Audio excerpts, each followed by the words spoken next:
There comes a point in life when you realize, consciously or not, that the weight you carry isn't just from your responsibilities, it's from your attachments, from your obsession with being liked, from the fear of rejection, from trying to please people who don't even think about you once the room is cleared. We've built our lives around invisible expectations, and most of them aren't even ours. This video is about tearing those expectations down. Centuries before self-help became a genre and therapy became normalized, there were thinkers who saw through the noise of society. Diogenes, the cynic who rejected wealth, fame, and even shame. Marcus Aurelius, the Stoic emperor who ruled an empire but practiced detachment like a monk. These men weren't emotionless or cold, they were clear. They understood that peace doesn't come from getting everything you want. It comes from giving up the need to care about things that don't matter. And most things don't matter. You don't need to win every argument. You don't need to prove yourself to strangers. You don't need to explain your dreams to people who lack the courage to chase their own. The moment you stop giving a damn is the moment you stop bleeding energy into pointless battles.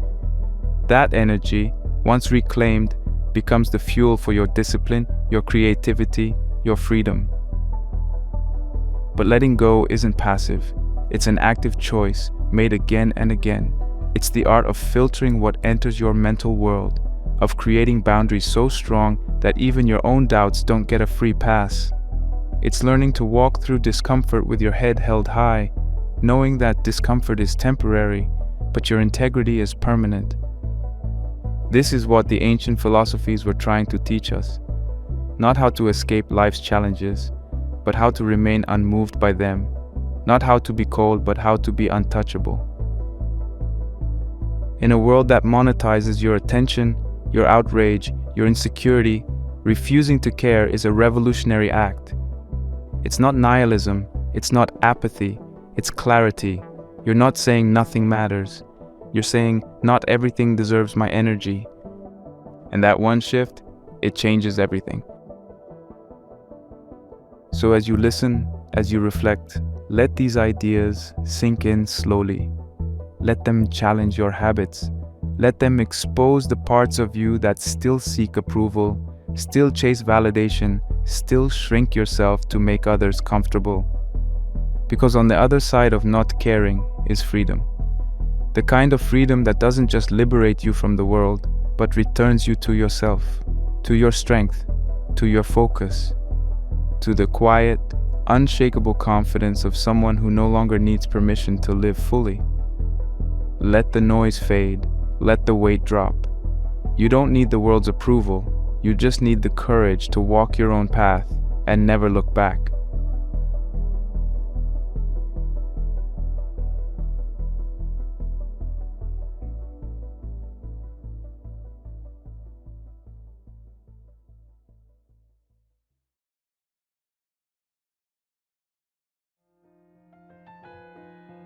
What if the secret to living your best life is to stop trying? Not trying harder, not setting more goals, not building a vision board or reading 5 more books or hacking your habits.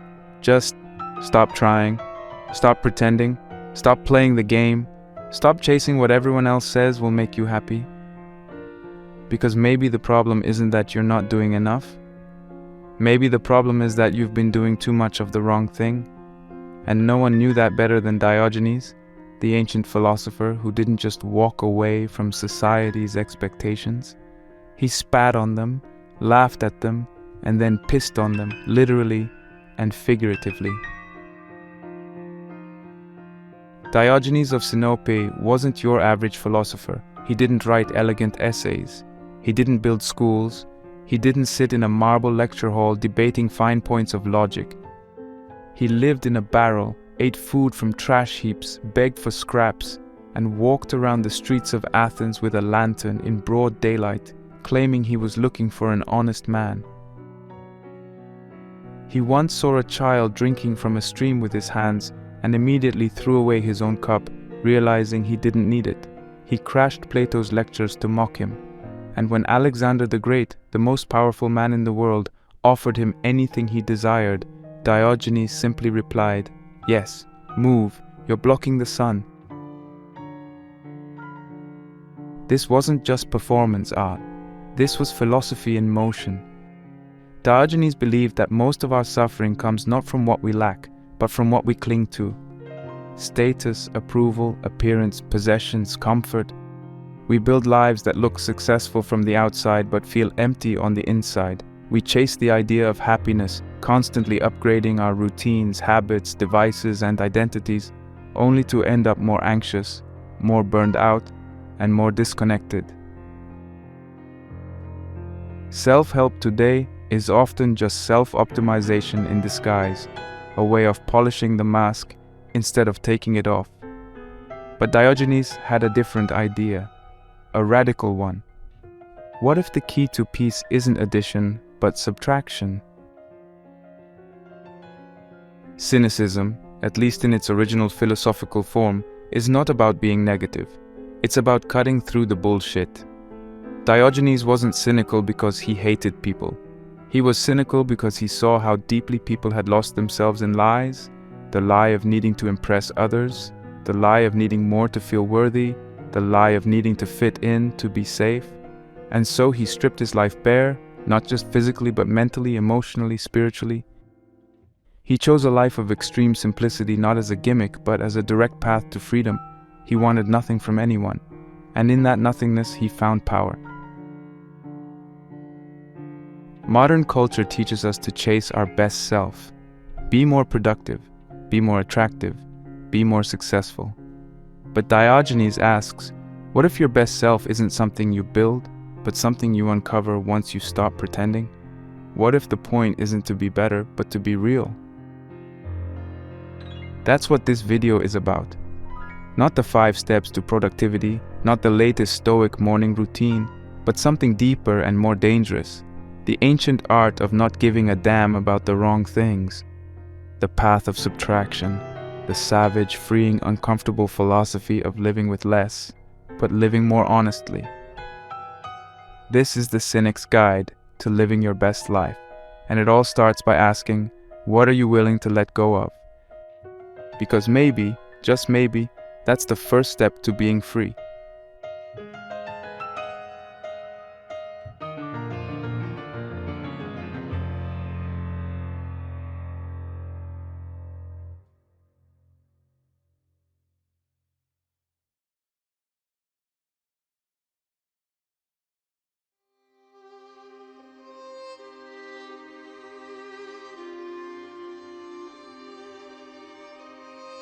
To understand Diogenes, we have to begin by stepping into a world very different from ours, yet eerily familiar. Ancient Athens, around the 4th century BCE, was a city at the height of its philosophical brilliance, but also at the crossroads of cultural decay. Socrates had recently shaken the foundation of Athenian values by challenging everything from justice to virtue, only to be sentenced to death for corrupting the youth. In the wake of his trial, his legacy sparked new philosophical movements, each trying to answer the same question in different ways. What does it mean to live a good life? Plato sought to build an ideal world through reason. Aristotle leaned toward balance and moderation. But there was another school forming, led by Socrates' student Antisthenes, which took a more radical stance. Antisthenes believed that virtue wasn't about knowledge or theory, it was about action. And into this world of debate and upheaval walked a wild, uncompromising figure, Diogenes of Sinope. Diogenes wasn't born in Athens. He came from Sinope, a city on the coast of the Black Sea, where he worked of all things as a banker. But something went wrong. According to legend, either Diogenes or his father was caught defacing currency, literally taking coins and altering their images, rendering them unusable. In ancient Greece, currency wasn't just money, it was a symbol of civic trust, of shared value. By corrupting it, Diogenes wasn't just committing fraud, he was challenging the very foundations of what society agreed had worth. He was exiled from Sinope and wandered, eventually arriving in Athens with nothing, but instead of trying to rebuild his reputation or start over quietly, he doubled down on his defiance. He took the defacing of coins, symbols of false value, and turned it into a lifelong mission to deface every false value he saw in the world. In Athens, Diogenes became a student of Antisthenes, but not in the classroom sense. Antisthenes didn't want disciples, and when Diogenes tried to learn from him, Antisthenes beat him with a stick to drive him away. Diogenes didn't flinch. "Strike," he said, "for you will find no wood hard enough to keep me from you." That persistence earned him a place beside Antisthenes, and eventually Diogenes took his teacher's ideas further than anyone expected. While Antisthenes talked about living a virtuous life with minimal needs, Diogenes lived it, relentlessly, shamelessly, even offensively. He owned almost nothing. He slept in a large ceramic jar, sometimes called a barrel, on the street. He begged for food and drank from streams. He wore the same cloak every day, summer or winter. He made no effort to appear respectable. In fact, he did the opposite. He made a point of violating social norms in public, eating in the marketplace, urinating outside, even masturbating in public when he felt the urge. When people criticized him for acting like a dog, he didn't deny it, he embraced it. "Other dogs bite their enemies," he said. "I bite my friends to save them." He was called kynikos, dog-like, which is where the word cynic comes from.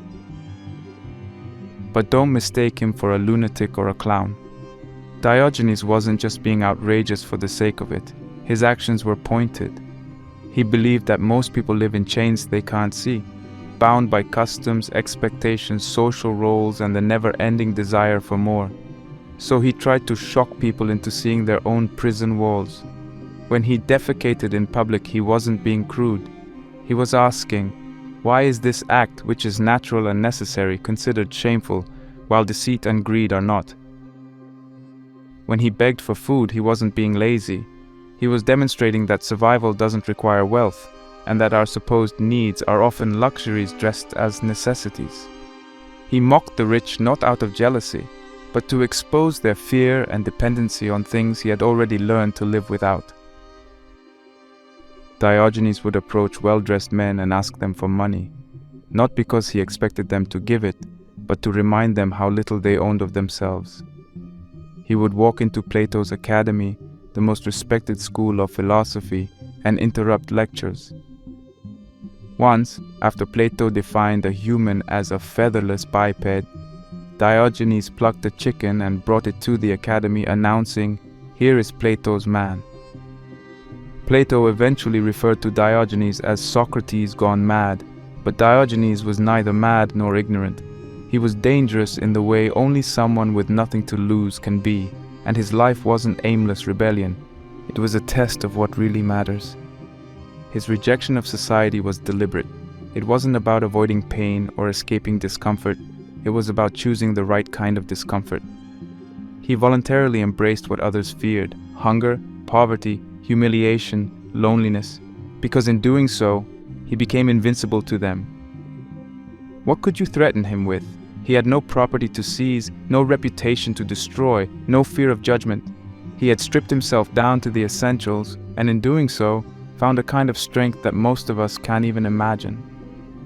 Diogenes didn't ask people to imitate his life literally. You don't have to live in a barrel to be free. But he did believe that everyone should question what they've been taught to value. He challenged people to examine their cravings, their comforts, their routines.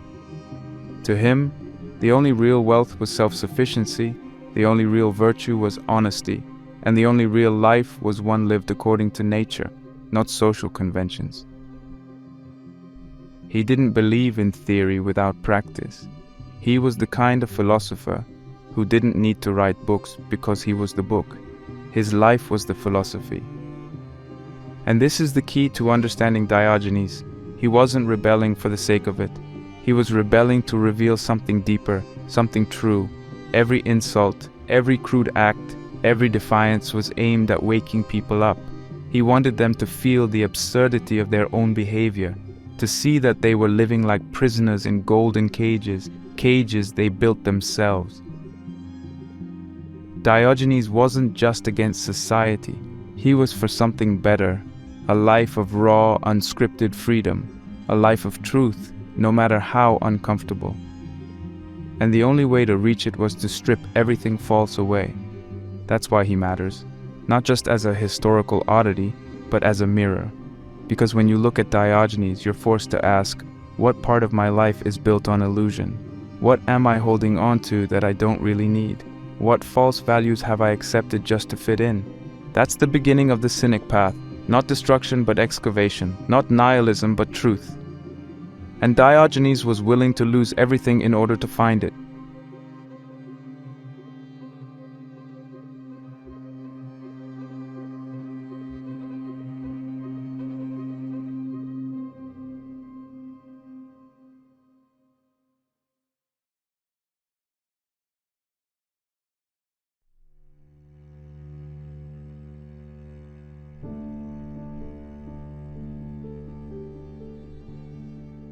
To understand cynicism, you have to let go of the modern meaning of the word.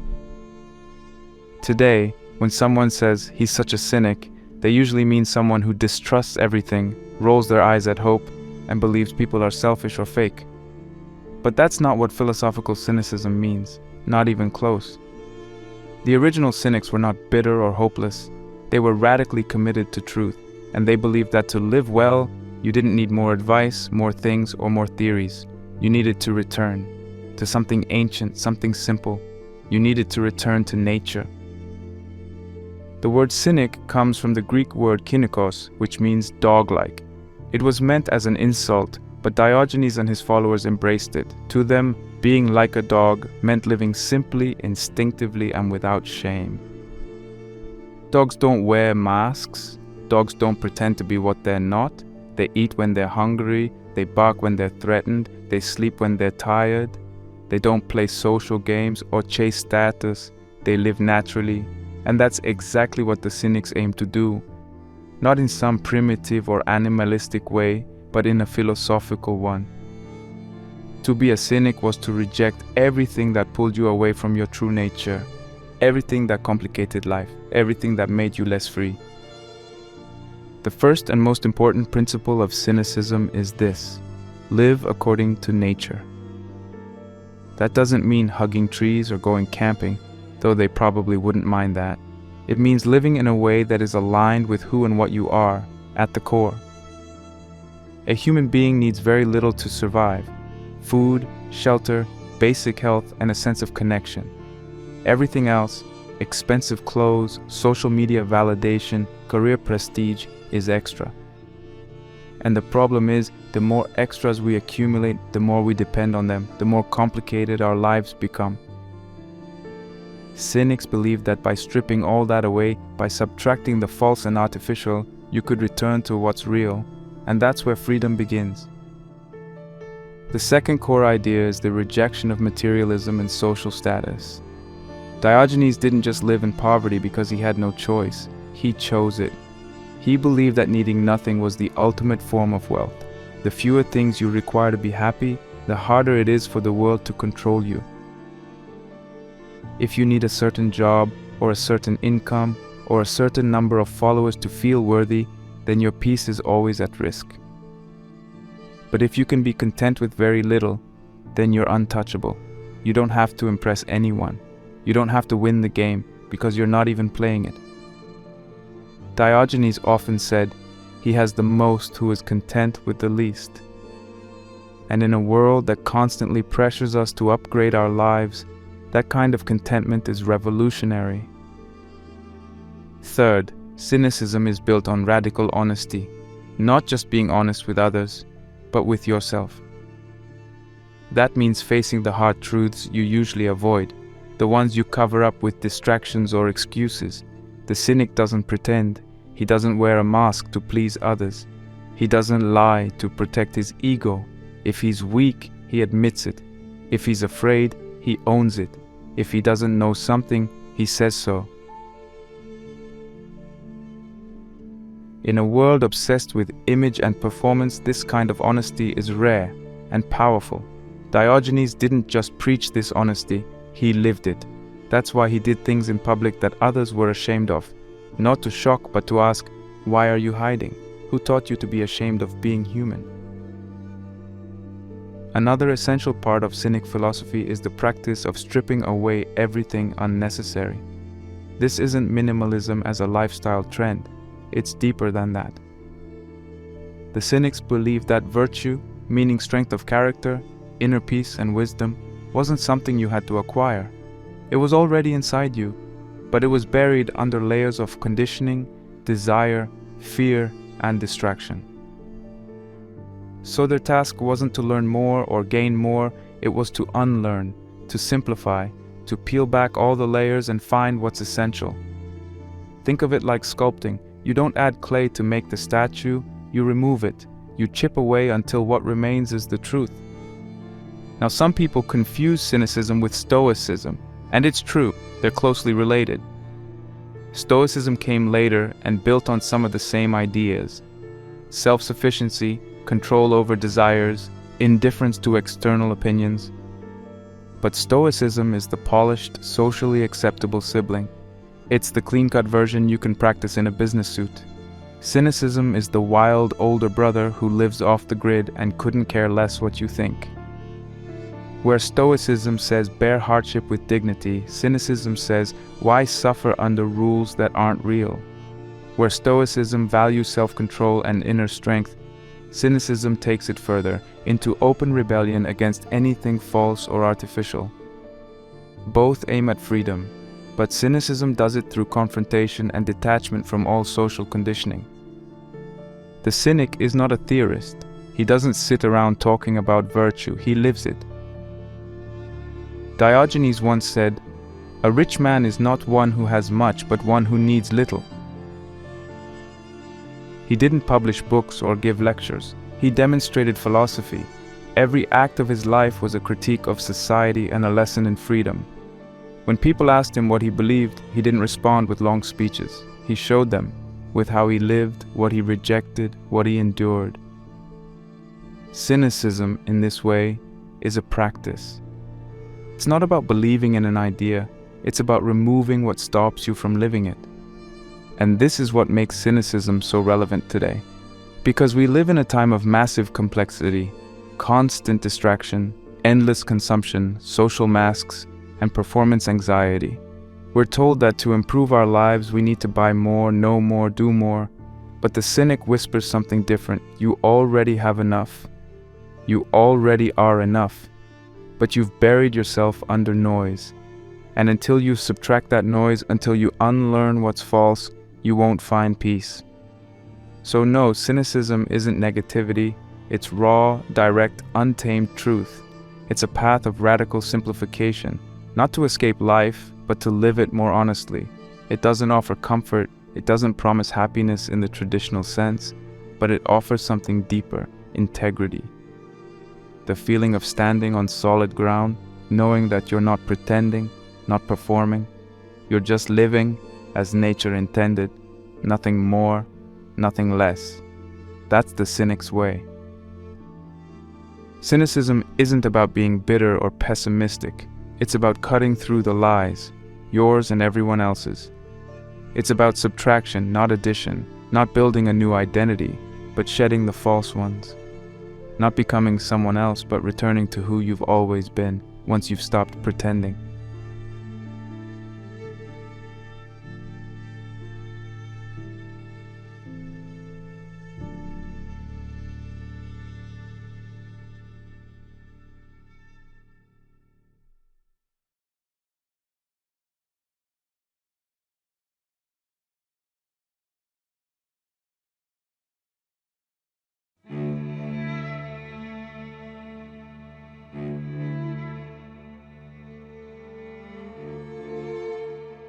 Diogenes didn't believe in debating society, he believed in confronting it, and he did so not with theories or essays, but with actions so bold, shameless, and absurd that they forced people to confront their own values. He wasn't trying to win arguments, he was trying to hold up a mirror.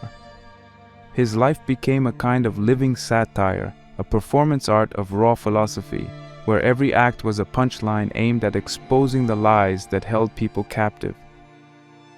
His target was always the same: hypocrisy. The way people claimed to value virtue, honesty, simplicity, but lived the opposite. So Diogenes played the fool to reveal who the real fools were. One of the most famous stories, almost mythic in its simplicity, involves Diogenes and Alexander the Great. At the time, Alexander was the most powerful man alive. He had conquered half the known world.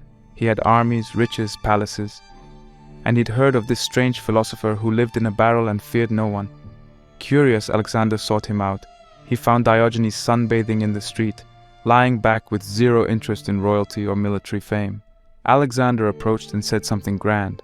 "I am Alexander the Great." Diogenes looked up unfazed and replied, "And I am Diogenes the Cynic." Amused, Alexander offered him anything he desired, expecting perhaps praise or a request for favor. But Diogenes simply said, "Yes, there is something. Stand out of my sunlight." That single line is more than a witty comeback. It's a philosophical nuke. Alexander stood for empire, ambition, and the idea that greatness comes from domination and achievement. Diogenes, by needing nothing, by asking for nothing but to be left alone, flipped the entire logic of power on its head. In that moment, the man with armies was powerless, and the man with nothing, lying half naked in the street, was freer than any king. Another target of Diogenes' philosophical roast was Plato. After Socrates died, Plato tried to formalize his teacher's ideas into a system. He opened the academy, structured virtue into categories, and pursued ideal forms. Diogenes thought this was pretentious nonsense. When Plato defined man as a featherless biped, Diogenes didn't write a rebuttal. He plucked a chicken and marched into the academy declaring, "Behold, Plato's man." Plato later added with broad, flat nails to the definition, but the point had already landed. Diogenes believed that overthinking led people away from reality. He wasn't impressed by intellectual games. He wanted action, truth, immediacy, but his critiques weren't always so poetic. Sometimes they were flat out disgusting, on purpose. Diogenes often ate in public, which was considered taboo in Athens. He urinated in public corners. He once defecated on the stage of a theater during a performance. He masturbated in the marketplace. He knew it shocked people. That was the point, to make them squirm, to make them ask, why does this offend me more than corruption, greed, or lies? Why is a natural bodily function considered shameful, but pretending to be someone you're not isn't? This was Diogenes' genius. He weaponized shamelessness, not for shock value, but as a tool to test the foundations of society's values. In a culture obsessed with manners, appearances, and hierarchies, he chose to be openly, defiantly animal. And in doing so, he asked a dangerous question. What parts of our behavior are actually meaningful, and what parts are just performance? Is shame something natural, or something we've been trained to feel? The most famous image of Diogenes may be the one of him walking around Athens with a lit lantern in broad daylight. People asked him what he was doing. He replied, "I am looking for an honest man." This wasn't a joke. It was a statement about the moral decay he saw around him.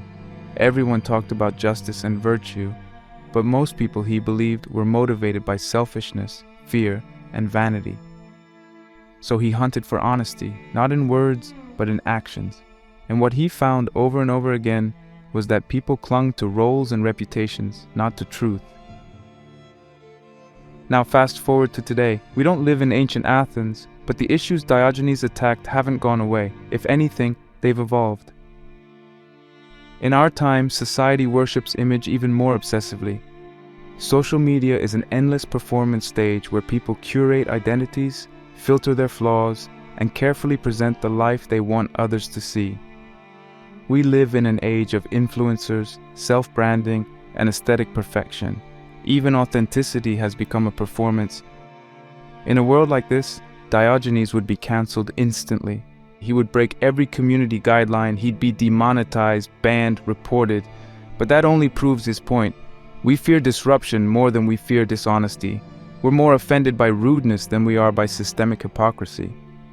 Diogenes would see right through the influencer culture, the hustle culture, the self-help industry that promises empowerment while feeding on insecurity. He'd call it all out, bluntly, shamelessly, without apology. In fact, today's obsession with being on brand, staying likable, saying the right thing, avoiding offense, it's exactly the kind of soft slavery Diogenes lived to destroy. He wasn't interested in being liked. He didn't care about fitting in. He didn't even care about being remembered. He cared about freedom, the kind of freedom that comes when you stop caring about how you're perceived and start caring about whether or not you're living in truth. And this is where Diogenes becomes more than a provocateur. His actions may have been outrageous, but his motivation wasn't cruelty, it was compassion, in the rawest sense. He wanted people to wake up, to shake off the mental chains they didn't even know they were wearing. Every time he made someone uncomfortable, he was trying to pull them closer to reality, to peel back the layers of social programming and make them ask, why am I living this way? Who taught me to value this? What happens if I stop pretending? That's the art of the philosophical roast. Diogenes didn't insult people for fun. He exposed their contradictions. He held up a mirror and dared them to look. And while most people hated what they saw, a few got the message. Even Alexander the Great, after being roasted by Diogenes, supposedly said, "If I were not Alexander, I would wish to be Diogenes," because in his heart even the conqueror knew that man was truly free.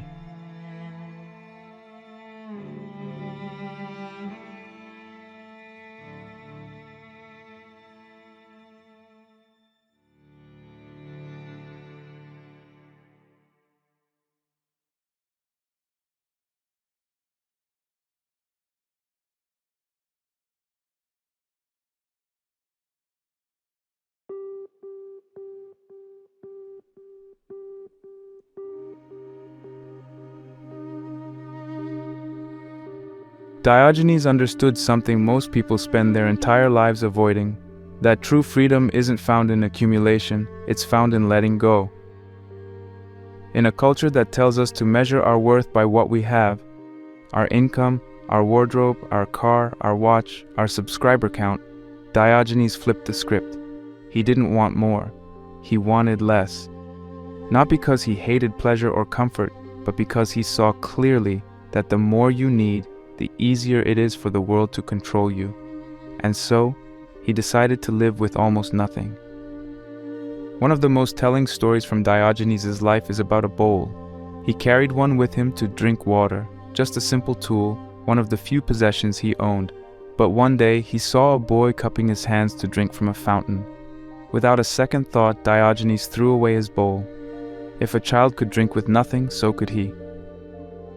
That moment wasn't just about reducing clutter. It was a philosophical decision. Every item he removed from his life was one less dependency, one less thing he had to carry, one less thing that could be taken from him. The more he gave up, the freer he became. At the end of his decluttering, all Diogenes owned was a cloak to wear, a bag for food, and a staff to walk with. That was it. No home, no furniture, no bank account, no plan for retirement. And yet, he wasn't anxious. He was autonomous. While others locked their doors in fear of thieves, Diogenes slept peacefully in the open. While others worried about promotions or property values, Diogenes woke up with the sun and lived each day as it came. He didn't have stability, but he had independence. He didn't have comfort, but he had peace. Now try to imagine that today. Imagine if someone chose to live without a phone, without a home, without social media, without status or ambition. We wouldn't call them wise, we'd call them crazy. We've been taught to equate wealth with success, consumption with self-care, and luxury with happiness. Scroll through Instagram or TikTok, and you'll see influencers flaunting their private jets, their designer wardrobes, their morning routines that require $300 skincare products. These images are sold to us as the pinnacle of living your best life. But are they really? Diogenes would say no, not just no, he'd laugh. Because what looks like freedom to us often isn't freedom at all. It's just a prettier kind of slavery. The more things you need to feel okay, the more fragile your peace becomes. If you need a high salary to feel secure, then your employer owns your peace. If you need a perfect body to feel lovable, then your mirror owns your self-worth. If you need constant stimulation to avoid boredom, then your phone owns your attention. That's not power, that's dependency in disguise. Diogenes' philosophy was simple. Own less and you'll fear less. Need less and you'll suffer less. By shedding possessions and desires, you become untouchable. You're no longer at the mercy of fortune, trends, or public opinion. When someone threatened him, he could shrug it off. What could they possibly take from him? He had already given up everything except what was truly his mind, his values, and his time. That's a kind of wealth few people today can imagine. This doesn't mean everyone should throw away their possessions and live in a barrel. Cynicism, at its core, isn't about poverty. It's about freedom from craving. It's not about refusing all comfort, but about not being ruled by it. There's nothing wrong with owning things. What matters is whether those things own you. Diogenes didn't just give up stuff. He gave up the fear of not having stuff. That's the real point. You can have a home, a job, a phone, but can you let go of them if you had to? Could you walk away and still feel whole? Our modern economy is built on convincing you that you're not enough. Every advertisement whispers that you're missing something. A better body, a better phone, a better life. And the solution is always to buy your way to fulfillment. But fulfillment doesn't come from more. It comes from less, from needing less, from simplifying your life until what's left is actually yours, not something you rented from the marketplace of trends and validation. There's a quote often misattributed but deeply aligned with cynic thinking: wealth is not having great possessions but having few wants. Diogenes lived that truth to the extreme. He trained himself to want almost nothing, not because he was miserable, but because he had discovered the joy of self-sufficiency. Imagine waking up and not needing to check your bank account, not needing to impress anyone, not needing to prove anything, just existing, simply, honestly, and fully. That's the cynic's version of wealth. He challenged the very definition of what it means to be rich. In one story, a group of wealthy men mocked Diogenes, saying, "If you would learn to flatter, you wouldn't have to beg." Diogenes shot back, "And if you would learn to beg, you wouldn't have to flatter." That was his power. He wasn't dependent on praise, approval, or money. He had nothing, but he lacked nothing, because his needs were aligned with nature, not with culture. And this raises an uncomfortable question for all of us. How much of what we chase is really necessary? How much of what we think we need is just conditioning? Could we be happy with less? Not because we're settling, but because we're finally free of the pressure to keep up? Diogenes wasn't living in lack, he was living in abundance. Not material abundance, but inner abundance. He had time, he had clarity, he had nothing to hide and nothing to fear. There's something deeply refreshing about that. In a world of endless scrolling, endless consuming, endless striving, Diogenes is like a reset button. He reminds us that the goal of life is not to collect trophies, but to uncover what you are when everything else is stripped away. You don't need more, you need less, but better. Less noise, less craving, less pretending, more truth, more peace, more freedom. The less you need, the more free you are. That's the cynic's version of success. Not how much you have, but how little you need to be at peace. Diogenes owned nothing, but he walked through the world untouchable, unbothered, and fully himself. And maybe that's the kind of wealth we should all be chasing.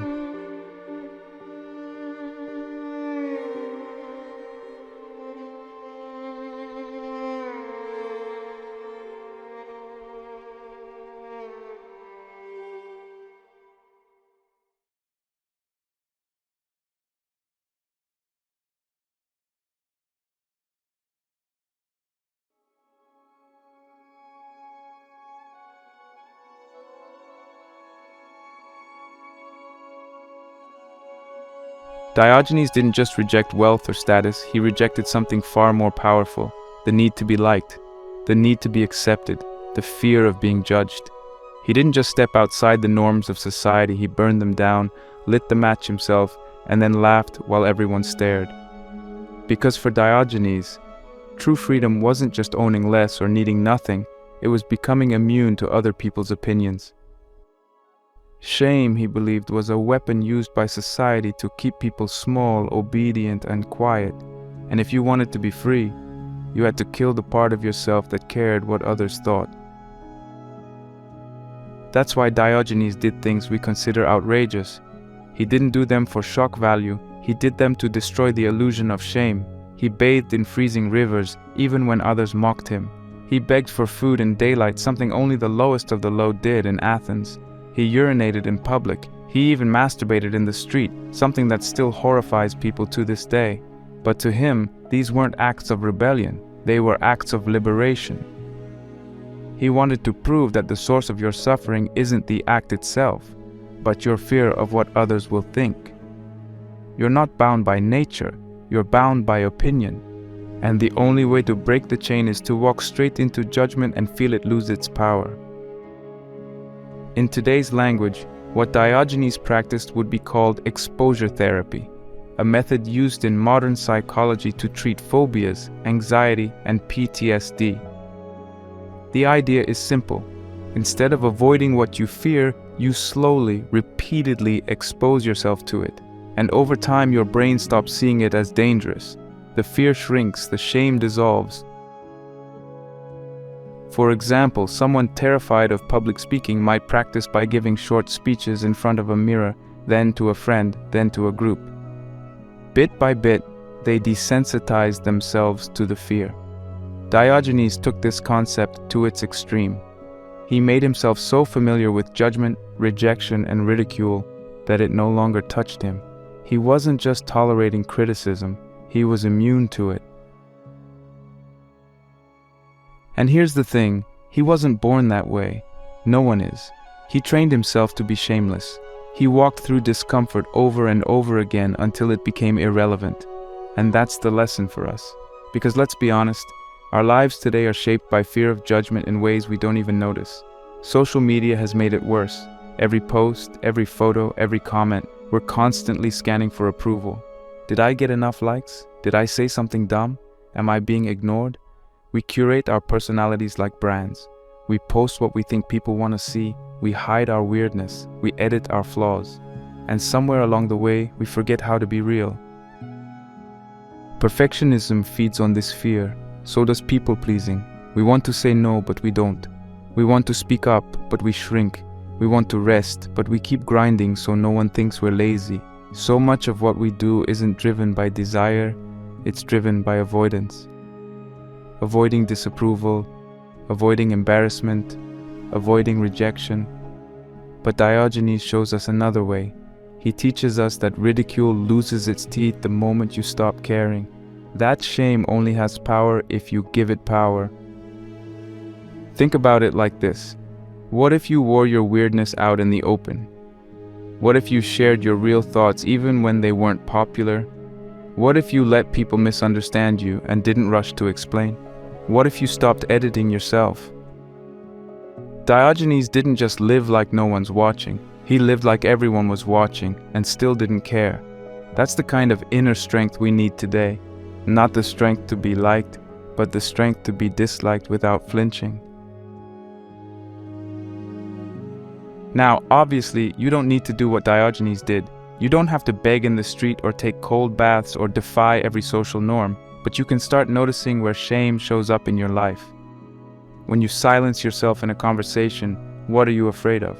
When you put off starting something because you feel unqualified, who are you worried will laugh?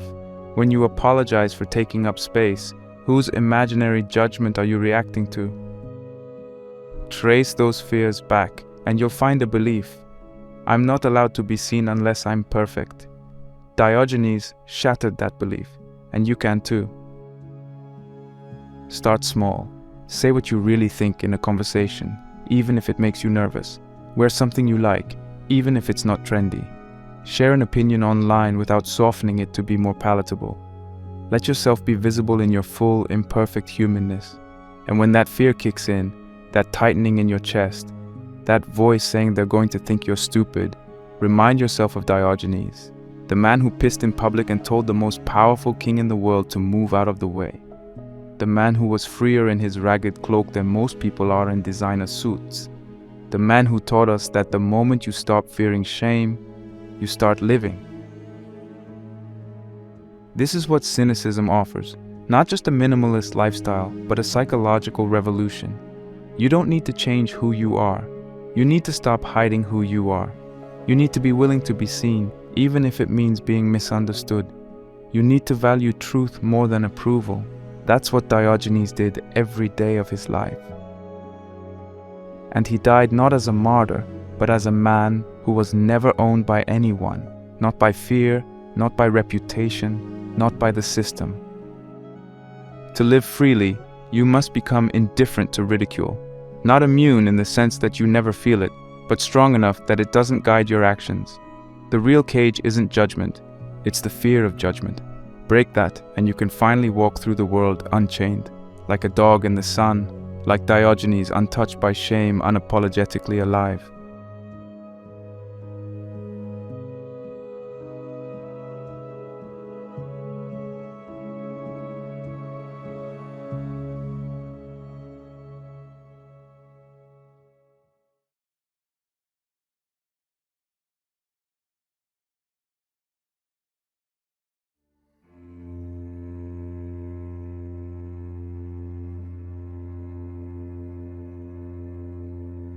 Living like Diogenes today doesn't mean throwing away your phone, quitting your job, or moving into a barrel.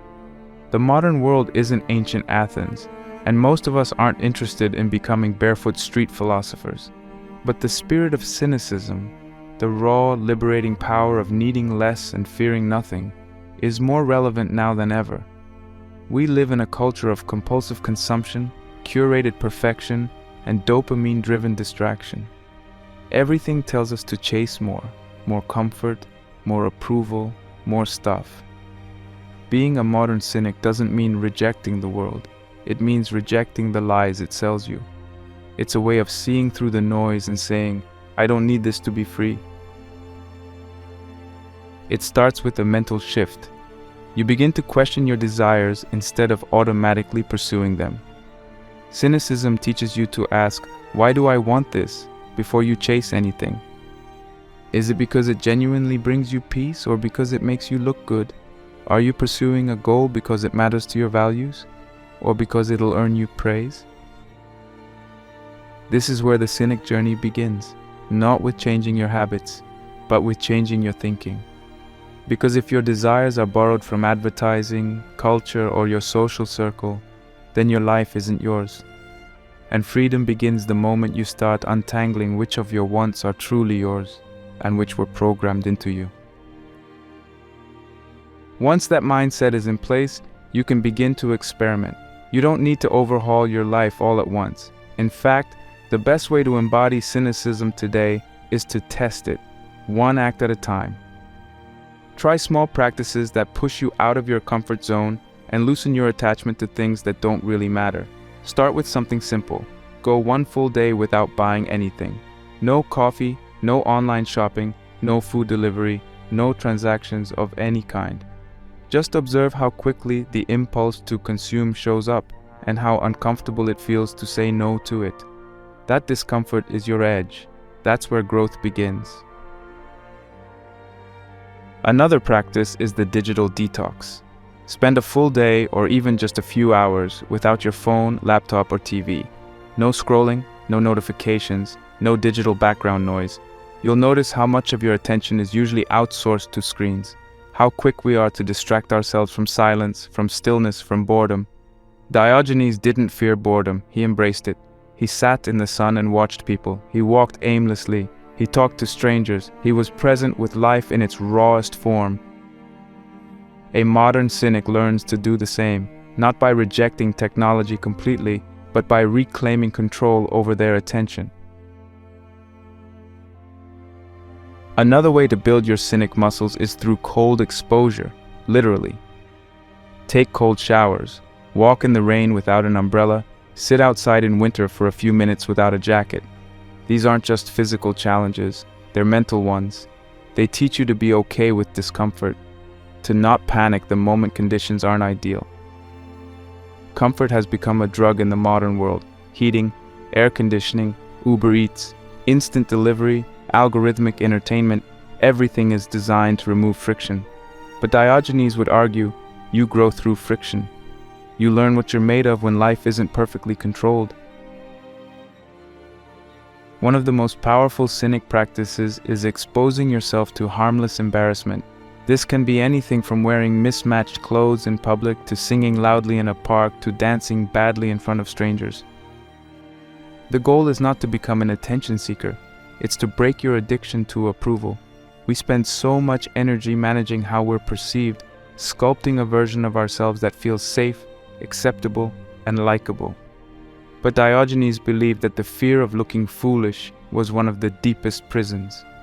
So he intentionally did things that made others cringe, not because he enjoyed it, but because he didn't care. And that's the goal. To teach yourself that you can survive disapproval. That ridicule doesn't kill you. That being imperfect in public is not a moral failure. You might never live in a barrel, but you can find your version of it. The barrel in the modern world is any lifestyle that lets you live simply and freely without needing constant validation. Maybe that means living below your means, choosing a small apartment when you could afford something bigger. Maybe it means deleting your social media for a year and seeing what happens. Maybe it means quitting the job that pays well but costs your soul.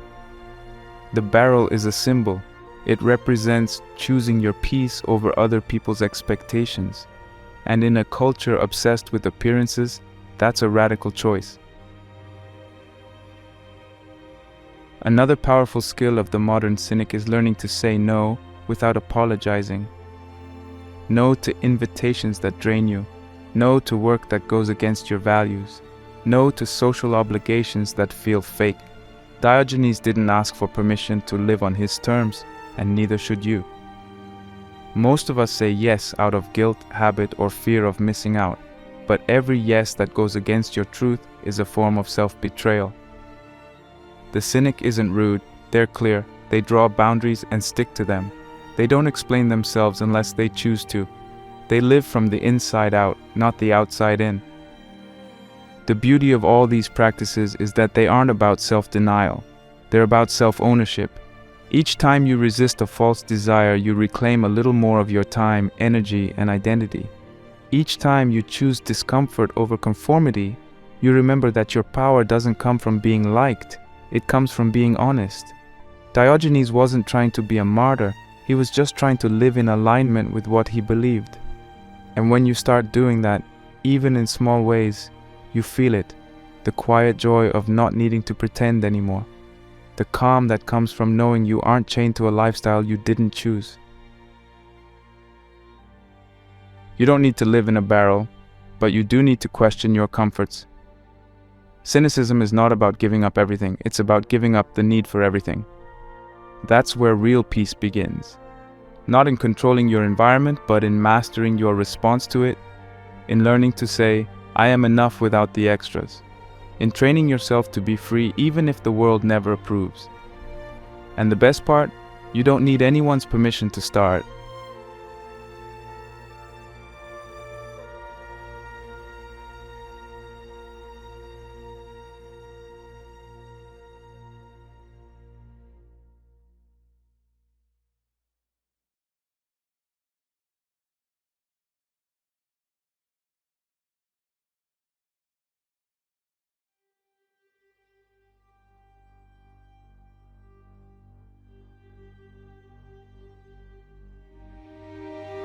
Cynicism, as Diogenes lived it, is undeniably powerful, but it's not without its flaws. When we strip a philosophy down to its essence and hold it up as an ideal, it's easy to forget that even the most radical truths can cast long shadows. For all the clarity cynicism offers, there are limits to rejecting everything, and if we don't examine those limits, we risk turning a path of liberation into a trap of extremism. This isn't about dismissing Diogenes, it's about engaging with his philosophy honestly, including the parts that don't sit so easily with modern life. Let's start with the problem of extremism. Cynicism, by design, is radical. It doesn't ask for minor changes, it demands a total stripping away of societal norms, comforts, and attachments. That's what makes it so potent, but also so dangerous. When you reject everything, possessions, status, ambition, shame, social roles, what are you left with? For Diogenes, the answer was a kind of raw, natural freedom, but for others, especially today, it can quickly slide into nihilism. If nothing matters, if every institution is corrupt, if every norm is fake, if all desire is bondage, what's the point? Unlike Stoicism or Buddhism, which also teach detachment but within a framework of meaning and purpose, cynicism often stops at the destruction phase. It tears down illusions but offers little guidance for what to build in their place. That can leave followers adrift, hollowed out by rebellion but unsure where to go next. Then there's the issue of social withdrawal. Diogenes opted out of the world. He didn't try to fix society, he left it behind, physically and mentally. That was his answer to hypocrisy. Walk away. But what if you don't want to walk away? What if you want to stay in the world, have a family, run a business, be part of a community, and still live authentically? Cynicism doesn't offer much help there. It's a solitary path. It's built for the outsider, not the builder. Critics point out that total disengagement is a luxury not everyone can afford. Some people don't have the option to live with nothing, to reject the system. They have responsibilities, they have children to raise, people to care for, communities to support, and even if you can opt out, does that solve anything? Cynicism can free the individual, yes, but does it improve the world for anyone else? Rejecting the system is easier than changing it, but is that enough? There's also a more subtle danger in cynicism, the temptation of self-righteousness.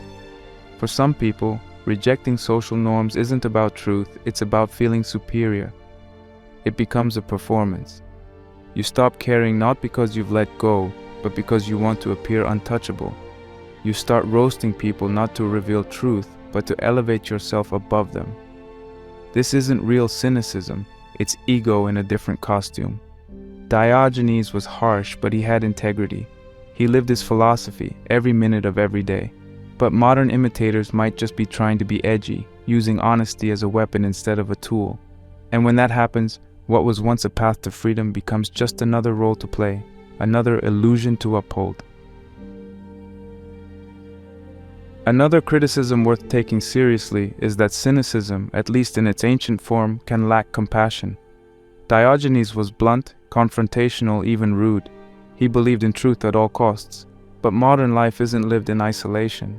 We're wired for connection. We work in teams, we build relationships, we support one another emotionally. There's a balance to be struck between honesty and empathy, between directness and sensitivity. Critics argue that cynicism overcorrects. It throws away the masks, but sometimes forgets the value of warmth, patience, and understanding. There's a difference between not needing approval and not caring about people. Telling the truth matters, but how you tell it matters too. If your honesty alienates everyone around you, you may win the argument but lose the connection. And in today's world, connection is often where the deepest growth happens. Finally, there's the practicality issue. Let's be honest, most people aren't going to live in a barrel. Most people can't live with nothing. And even if they could, would it make their lives better? Diogenes lived in poverty, but he chose it. For him, it was a weapon against the false values of society. But for many, poverty isn't a choice, it's a trap. Cynicism can sometimes romanticize suffering, as if discomfort alone is virtuous. But suffering isn't automatically noble. Sometimes it's just suffering. And while there's great power in learning to need less, there's also wisdom in building a stable life. The challenge is to apply cynicism selectively, to use its insights without burning your life to the ground, to take the principle, but not the extremism. You don't need to renounce everything. You just need to stop letting everything own you. That's where the metaphor of the barrel becomes useful. You don't need to live in a literal barrel. Your barrel might be your small apartment, your quiet refusal to join social media, your decision to take a lower-paying job that gives you peace. It might be as simple as not dressing to impress or saying no when everyone expects you to say yes.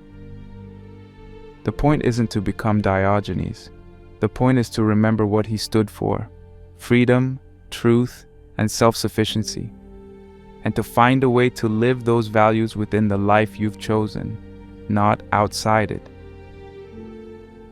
Cynicism is not a perfect system. It's not even really a system. It's more like a fire. It burns through lies, illusions, and vanity. But fire alone doesn't build a home. It clears the space. What you build in that space is up to you. That's where other philosophies, other disciplines, and your own inner wisdom come in. You don't have to choose between living like Diogenes and living in society. You can choose a third path, one where you engage with the world but refuse to be consumed by it.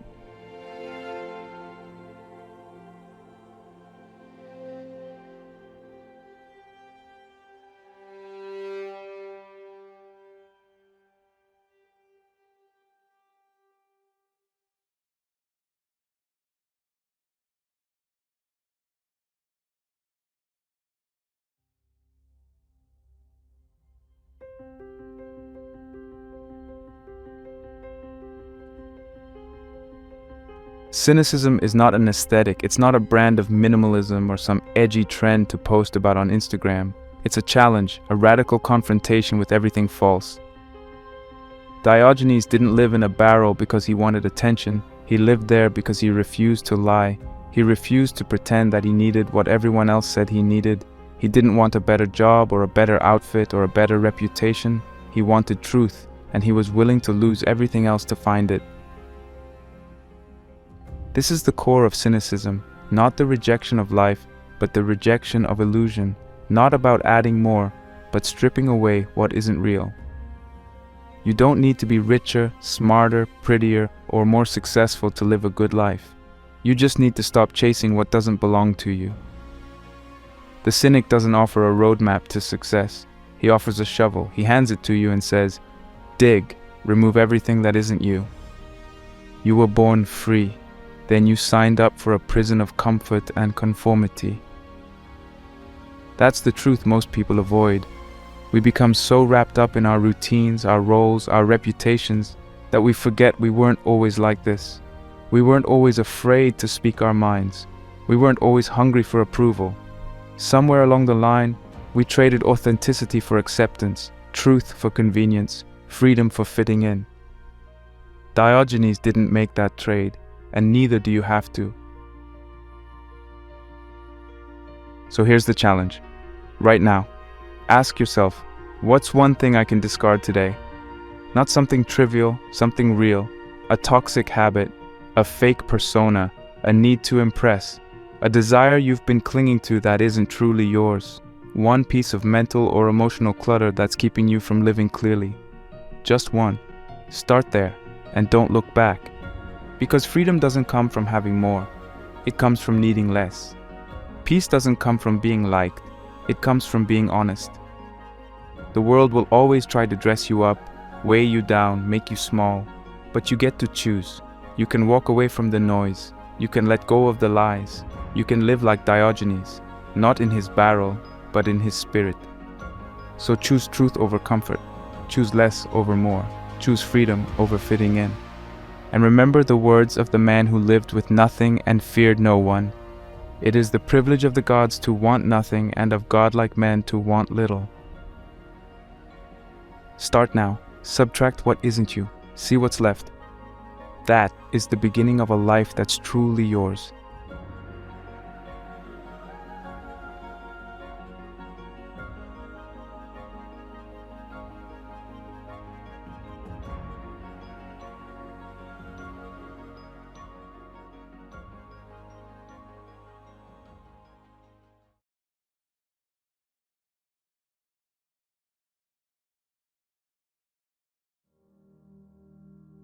Imagine this.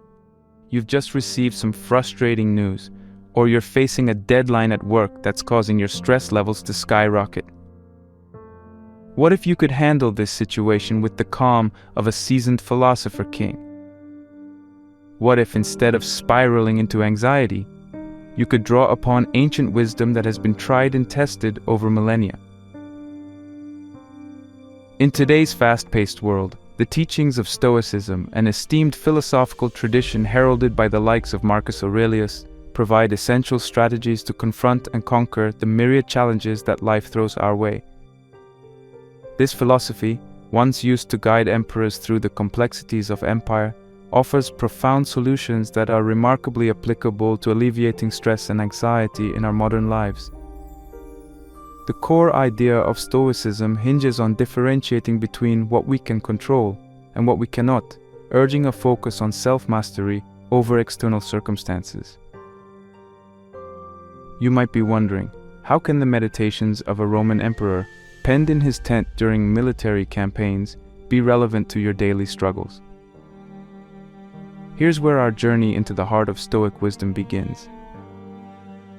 Marcus Aurelius didn't just philosophize about abstract concepts, he provided actionable advice that we can use to navigate our everyday hurdles. Join me as we delve into 5 powerful Stoic strategies, each illuminated by the timeless insights of Marcus Aurelius himself. These are not just philosophical musings, but practical tools that can be woven into the fabric of your daily life.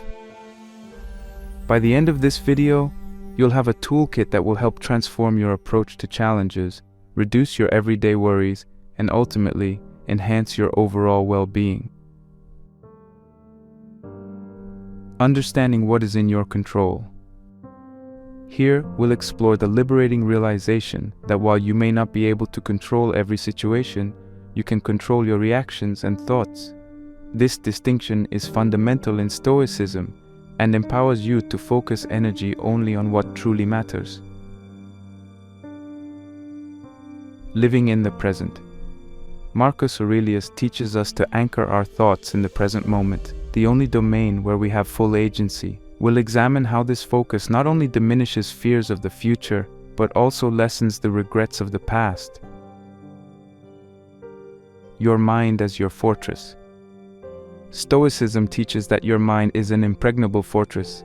External events can only disturb it if you let them. We will discuss how to fortify your mental defenses, enabling you to remain calm and effective regardless of the chaos outside. Acceptance of fate. What does it mean to love your fate? We'll see how embracing what life gives you can transform potential burdens into gifts, and how acceptance can lead to a profound sense of peace. Minimizing desires. Finally, Marcus Aurelius advises that tranquility comes from doing less, but doing what is essential. This segment will guide you on how to streamline your life's complexities and focus on what genuinely serves you. Each of these strategies comes with direct quotes from Marcus Aurelius and contemporary interpretations that show how you can integrate them into your life. Whether you're a student struggling with exams, a professional overwhelmed by corporate battles, or simply someone navigating the daily complexities of life, Stoicism has something to offer you. Why should you care about Stoicism? Because it's more than just a philosophical discourse. It's about actionable and pragmatic responses to life's most daunting challenges. It's about real transformation, from anxiety to equanimity, from chaos to order. By the end of this exploration, not only will you gain historical insights into Marcus Aurelius's meditations, but you will also arm yourself with practical strategies that can help you turn a potentially overwhelming day into one that you approach with confidence and serenity. Stick around as we unpack these age-old secrets to modern tranquility and take your first step towards mastering the art of living well according to Stoic principles.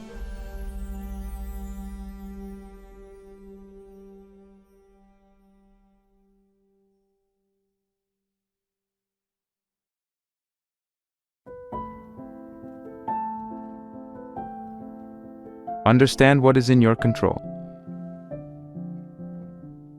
One of the most central tenets of Stoicism involves distinguishing between what is within our control and what is beyond it. Marcus Aurelius crystallizes this idea with clarity. Some things are in our control and others not. Things in our control are opinion, pursuit, desire, aversion, and in a word, whatever are our own actions. Things not in our control are body, property, reputation, command, and in one word, whatever are not our own actions. This principle serves as the foundation of Stoic tranquility and effectiveness in handling life's unpredictabilities. So what does this mean in practical terms? Simply put, it means that our internal responses, our decisions on how to act, and our judgments about situations are within our power to control. On the other hand, the outcomes of these actions, as well as external realities such as whether we get sick, how others perceive us, or the state of the economy, lie outside our direct control. This insight is profoundly liberating. It shifts our focus from trying to control the uncontrollable, which leads to frustration and disappointment, to maximizing our influence where we actually can make a difference. For instance, consider a scenario where you are preparing for an important job interview. The Stoic approach would have you focus intensively on preparing your responses, researching the company, and presenting yourself well. These are your controllable factors. Whether the interviewer will like you, decide to hire you, or favor another candidate are not within your direct control. By focusing on your preparation, you exert your efforts where they count most and minimize anxiety about the outcome. To incorporate this Stoic wisdom into your daily life, begin by using a simple visualization technique. The two-column list. On one side, write down what I can control and list items such as your efforts, your behaviors, your attitudes, and your responses. On the other side, write what I cannot control and list items such as others' behaviors, macroeconomic conditions, natural events, and so on. This exercise not only clarifies your thoughts, but also guides your actions, helping you to commit your energy to the aspects of your challenges where you can actually affect change. Engaging in this practice regularly can transform how you approach anxiety and uncertainty. Over time, you'll find that your stress levels decrease as you internalize the only true locus of your control, yourself. This approach doesn't just apply to individual tasks, but extends to larger life goals and daily interactions. By embracing what you can control and letting go of what you cannot, you not only become more effective in achieving your goals, but also cultivate inner peace and resilience against the vicissitudes of life. This Stoic wisdom is not just about coping with life, but thriving in it by recognizing where your true power lies. By practicing these principles, you prepare yourself not just to handle stress and uncertainty better, but to lead a life that is both proactive and reactive in just the right measure. Remember, Stoicism doesn't make the challenges of life vanish, but equips you to deal with them in a far more serene and effective manner. As you implement this technique, observe how your mindset shifts from a focus on fears and frustrations to a focus on action and possibility. This shift is the first critical step in living a life aligned with Stoic wisdom, a life marked not by absence of trouble, but by tranquility through understanding.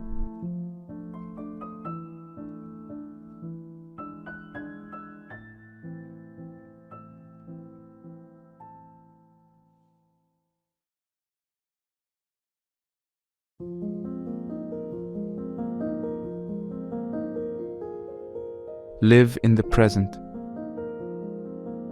Marcus Aurelius compels us to focus intently on the present with his straightforward directive. Do not dwell in the past, do not dream of the future, concentrate the mind on the present moment. This sage advice, while seemingly simple, holds a powerful key to peace of mind and effectiveness. Dwelling on past events can lead to regret and sorrow, while obsessing over the future can give rise to anxiety and fear. However, the present moment is invariably the point of control where we can take actionable and mindful steps towards a fulfilling life. Focusing on the present is a fundamental practice in Stoicism, teaching us to harness our energies and attentions in a way that maximizes our immediate engagement and enjoyment. When we anchor our minds to the present, we are not weighed down by past mistakes, nor are we paralyzed by the uncertainty of the future. This focus enhances our ability to make decisions, respond to our environment, and enjoy the richness of life as it unfolds moment by moment. Implementing this can start with mindfulness exercises, which are designed to train the mind to focus on the current experience without judgment. A simple yet effective mindfulness practice is to engage in regular meditation. Meditation involves sitting quietly and paying attention to your breaths, the sensations in your body, or the sounds around you, gently steering your mind back whenever it wanders. This practice can be done for a few minutes daily and can significantly increase your ability to remain anchored in the present moment. Another practical application of living in the present involves decluttering your mental space by focusing on current tasks. This can be achieved by creating a to-do list each morning and methodically working through it, ensuring that each task is given your full attention until completion. This method reduces the mental clutter that multitasking can bring and increases productivity and satisfaction. For example, if you are working on a report, resist the urge to check emails or think about other tasks. By concentrating solely on the report, you not only do a better job but also enjoy a sense of accomplishment and calm when it's completed. Living in the present also means actively removing the distractions that pull you back into the past or push you forward into the future. This could be as simple as limiting your exposure to news that makes you anxious about future events, or avoiding rumination over past interactions that cannot be changed. When you eat, just eat. When you walk, just walk. Fully immerse yourself in the now. This practice of living in the moment is not just about improving personal efficiency or emotional tranquility, it also deepens your relationships. Being present with family, friends, and even colleagues fosters deeper connections because you are truly engaged with them, not distracted by other thoughts or concerns. It shows that you value them enough to give them your most precious asset, your time and undivided attention. By focusing on the present, we do not ignore the past or future but place them in proper perspective where they do not overpower our current experience. Marcus Aurelius's wisdom here is not a call to passivity, but a call to vibrant, active, and mindful engagement with the now. It's about realizing that life is a series of present moments to be lived fully, rather than missed because we were elsewhere in our minds.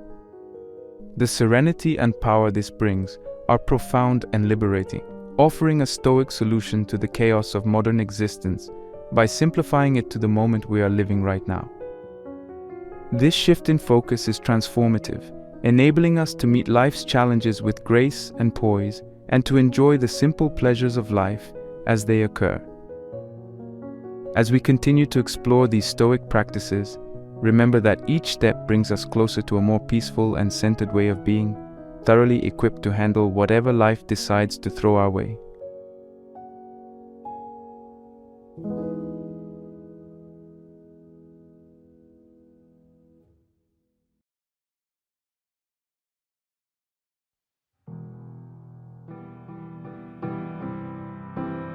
Your mind is your best fortress.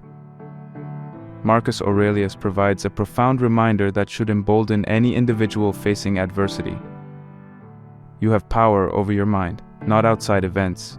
Realize this, and you will find strength. This statement encapsulates a critical Stoic principle, that our greatest strength lies not in altering the external world, but in controlling our internal responses. Our minds are fortresses, and within their walls, we possess the ultimate authority over how we interpret and react to the world outside. Understanding and harnessing this power can significantly alter our experience of life. It's not the events themselves that disturb us, but the views we adopt about them. For instance, if you receive criticism at work, you can either view it as a humiliating rebuke or as valuable feedback that provides an opportunity for growth.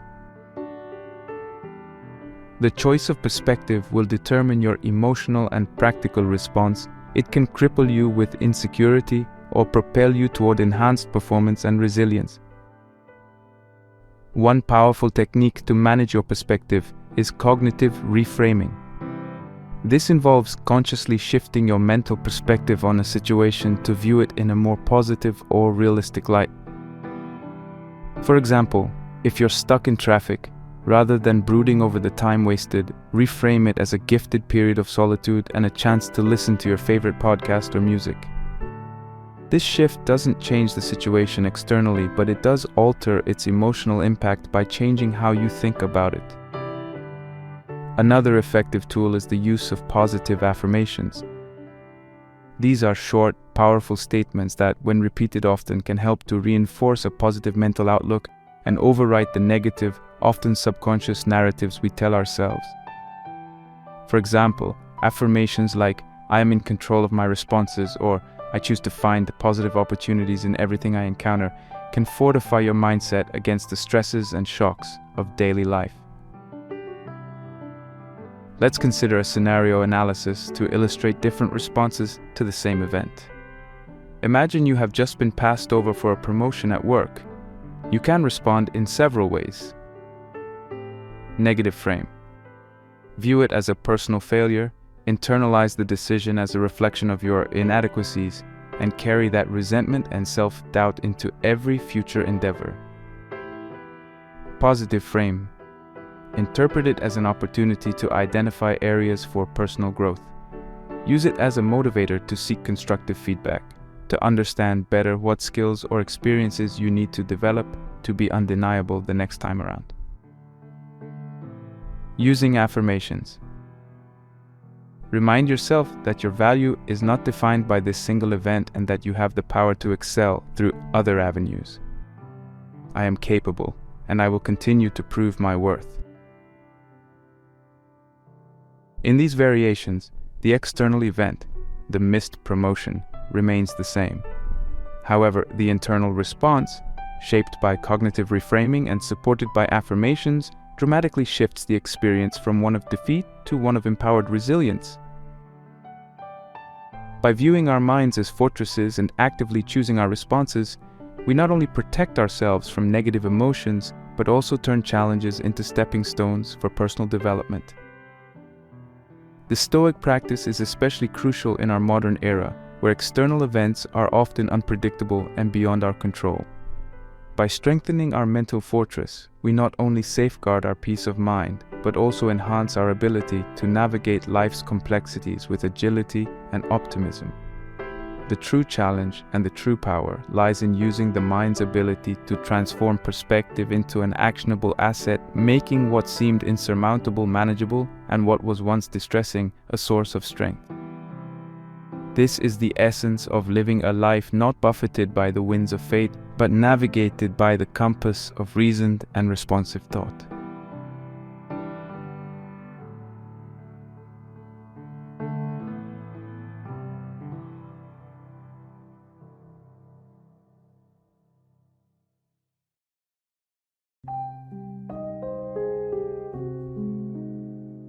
Acceptance of fate. Marcus Aurelius, in his Meditations, teaches us a compelling way to confront the inevitable. Accept the things to which fate binds you, and love the people with whom fate brings you together, but do so with all your heart. This guidance is not merely a call for passive resignation, but a profound command to embrace the concept of amor fati, which translates to love of fate. This Stoic philosophy is not about submitting weakly to whatever life throws at us, but rather about celebrating it with vigor, understanding that every event serves a purpose. Amor fati goes beyond mere acceptance.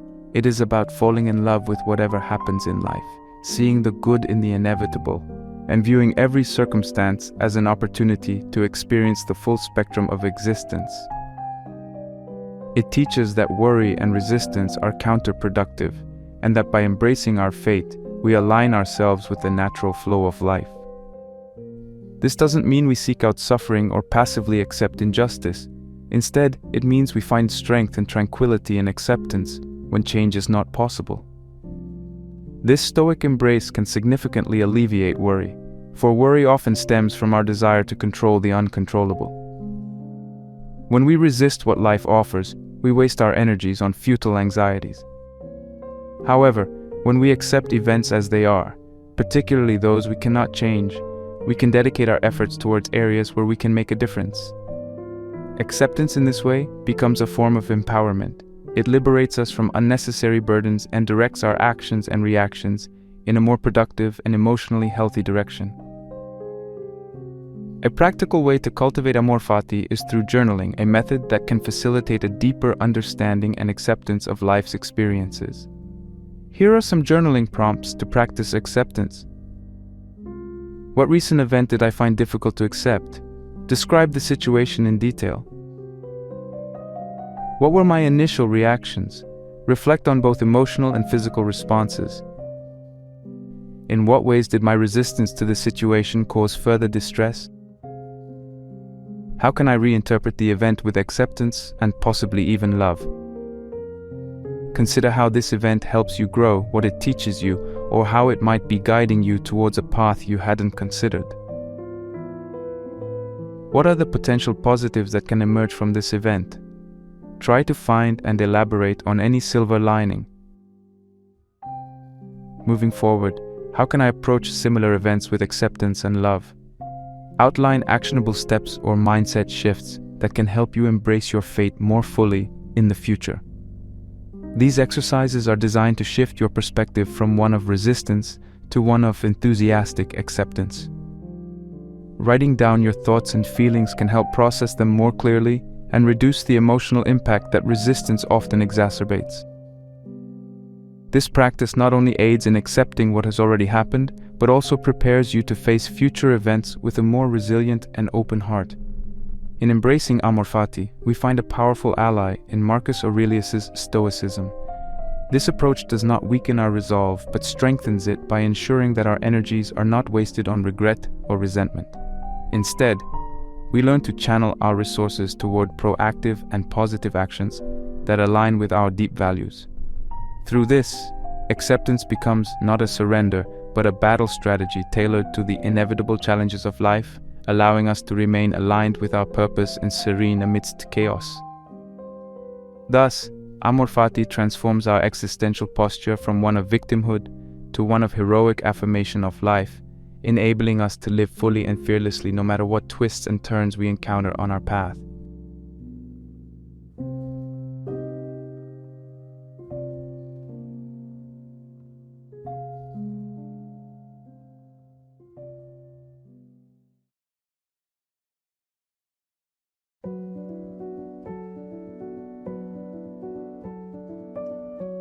Minimize your desires. In a poignant reflection on the nature of tranquility, Marcus Aurelius advises, "If you seek tranquility, do less, or, more accurately, do what's essential, what the reason of a social being requires and in the requisite way, which brings a double satisfaction, to do less, better." This instruction not only serves as a guide to efficiency, but also as a philosophical principle for managing desire and complexity in our lives. By focusing on what is truly essential, we can significantly reduce the clutter, both physical and mental, that burdens us, and hone in on what genuinely matters. The essence of minimizing desires is not about deprivation. Rather, it's about aligning closer to our genuine needs and dismissing superficial wants that distract and detract from our contentment. This concept is deeply intertwined with the Stoic idea of virtue being sufficient for happiness. If we can train ourselves to desire less, what we do have and what we do pursue becomes more fulfilling. The less we clutter our lives with unnecessary pursuits, the more space we create for meaningful activities that foster true satisfaction and peace. Simplifying life to focus on essential tasks means identifying the core activities and responsibilities that truly align with your personal and professional values and dedicating yourself fully to these endeavors. This simplification allows you to perform these tasks more effectively and with greater enjoyment. For example, if a key part of your job involves creative thinking, clearing your schedule to provide uninterrupted time for deep work could yield not only better outcomes, but also a more rewarding work process. Reducing desires directly impacts our capacity for worry. Desires, especially those that are material or superficial, often lead to a cycle of endless wanting that can never be fully satisfied. Each unmet desire can become a source of anxiety and discontent. However, when we minimize these desires, we lower the stakes of our day-to-day experiences and become more resilient to disruptions and disappointments. The fewer desires we have, the fewer opportunities for worry to take root. Practically speaking, creating a minimalist schedule involves several steps. Identify your priorities. Clearly define what is most important in your life. This could be your family, your career, your health, or your personal growth. Understand that not everything can be a priority. Evaluate your tasks. For each task you currently undertake, ask whether it aligns with these priorities. If it doesn't, consider minimizing or eliminating it from your schedule. Consolidate and delegate. Where possible, consolidate similar tasks and delegate those that others can do just as well or better. This not only frees up time but also allows others in your team or family to grow and contribute.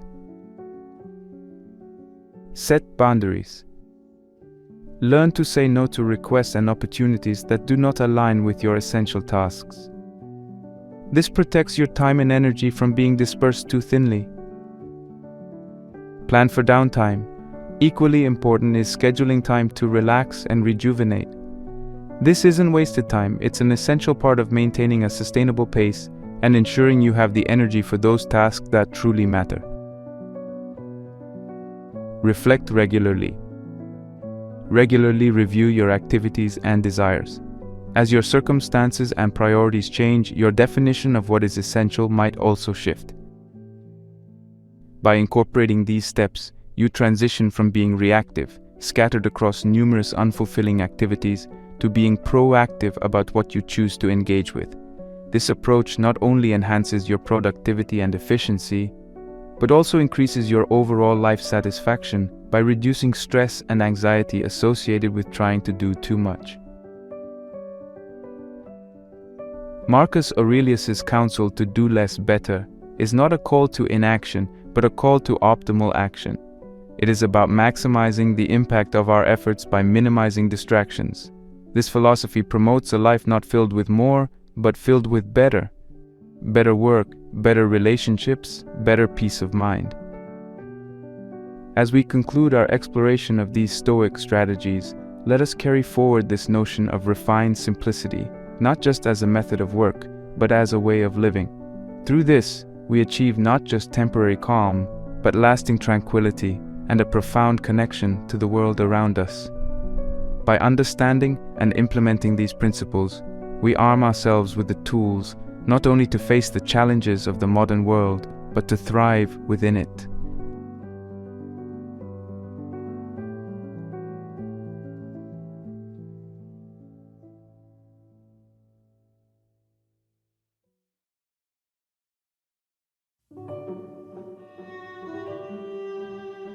As we wrap up our exploration of the timeless wisdom imparted by Marcus Aurelius, let's take a moment to recap the profound Stoic strategies that we've discussed, each designed to fortify your life against the inevitable waves of worry and stress. First, we embraced the crucial understanding of what lies within our control and what does not. By focusing solely on our actions, our responses and decisions, we conserve our energy and dedicate ourselves to areas where we can make a real impact.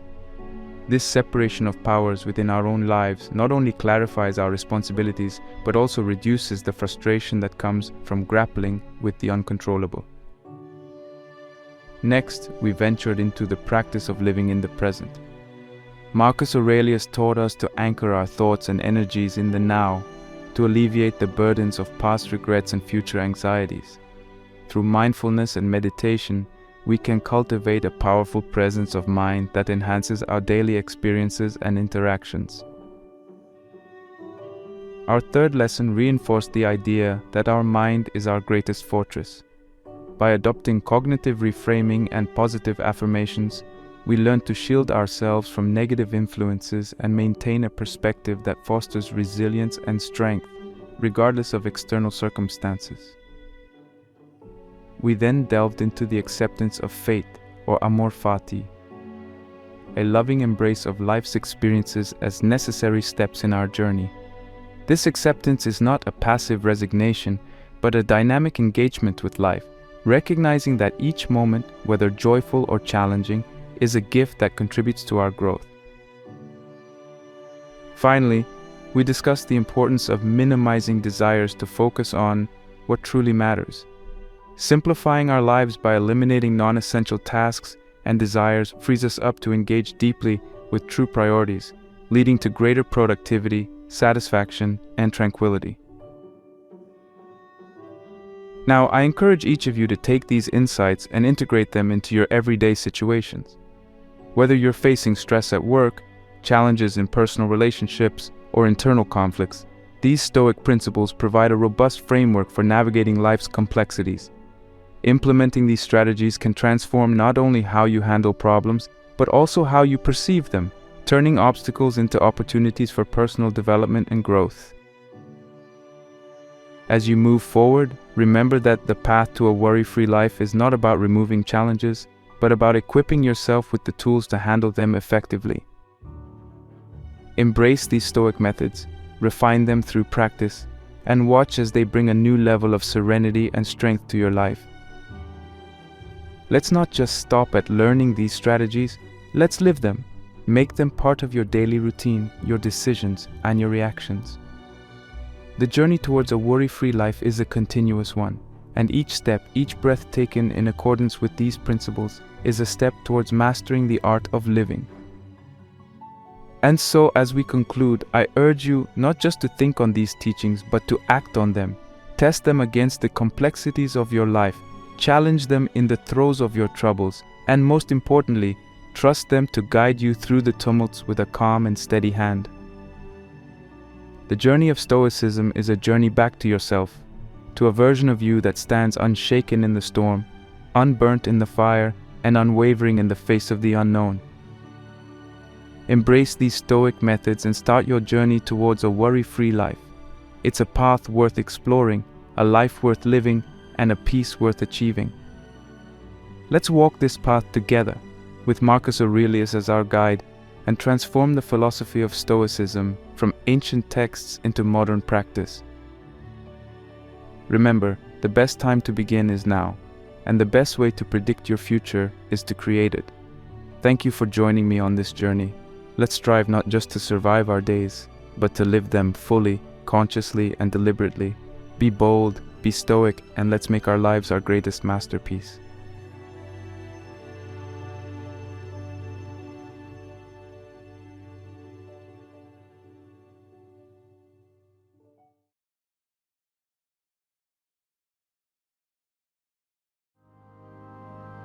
Have you ever noticed how sometimes the less you care, the more you achieve? This paradoxical question might stir a mixture of curiosity and skepticism within you. It goes against the grain of common wisdom that teaches us to pour our heart and soul into everything we do. But what if I told you that there's a nuanced secret lying just beneath the surface of this statement? A secret that could fundamentally change the way you approach your goals, relationships, and life's inevitable challenges. Let's unpack this idea together, but first, let's be clear about what we mean by caring less. This concept isn't an encouragement towards apathy or emotional disengagement. Far from it. It's about a selective investment of your emotions and energy. Imagine your mental resources as a finite currency. Every day, you're bombarded with situations, demands, and relationships, all vying for a piece of this currency. The key question is, where do you choose to invest it? This concept invites us to explore a more balanced perspective on how we engage with the world around us. It's about discerning the difference between what truly deserves our full emotional investment and what doesn't. By adopting a more selective approach to our emotional expenditures, we can conserve our energy for the aspects of our lives that truly matter, leading to increased productivity, a sense of fulfillment, and paradoxically, a deeper connection to the people and pursuits that enrich our lives. Now let me clarify further. When we talk about caring less, we're not advocating for a life devoid of passion or commitment, nor are we suggesting a callous disregard for the feelings of others or our own. This is not about shirking responsibilities or embracing emotional coldness. Instead, this philosophy promotes a healthier mental attitude towards the uncontrollable and often unpredictable elements of life. It's about cultivating a state of emotional resilience that allows us to face life's ups and downs with a sense of calm and stability. Consider for a moment the countless times you've found yourself entangled in worries and anxieties about things beyond your control. Whether it's the outcome of a project at work, the fluctuating dynamics of a relationship, or the incessant barrage of global crises presented in the media, it's easy to feel overwhelmed. This state of overengagement not only drains our mental and emotional reserves, but can also lead to a paradoxical decrease in our effectiveness and happiness. So how do we navigate this? The answer lies in developing an ability to detach from the external noise, to discern between what is within our power to change and what is not. This doesn't mean we stop caring about the world around us or striving for excellence in our endeavors. Rather, it's about approaching life with a sense of inner peace and equanimity, knowing that our worth isn't dictated by external outcomes or the opinions of others. By learning to care less about the things that drain us, we open ourselves up to a more focused, productive, and serene existence. We allow ourselves the mental and emotional space to pursue our goals with clarity and purpose. And perhaps most importantly, we create room in our hearts for the people and passions that truly matter, engaging with them more fully and meaningfully. This philosophy, though seemingly simple, is profound in its implications. It challenges us to rethink our default modes of engagement with the world, inviting us to a life marked by greater achievement, satisfaction, and well-being. Let's delve deeper into this intriguing concept, exploring its philosophical underpinnings, psychological benefits, and practical applications in the journey towards a more balanced and fulfilling life.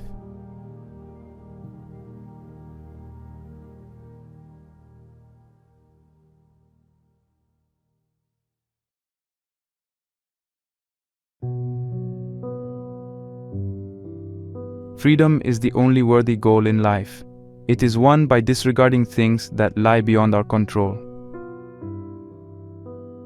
This reflection by Epictetus, one of the Stoic philosophers, encapsulates the essence of what has been a guiding principle for many throughout history, the philosophy of detachment. It is a concept that threads through the teachings of Marcus Aurelius, through the serene insights of Buddhism, to the harmonious teachings of Taoism.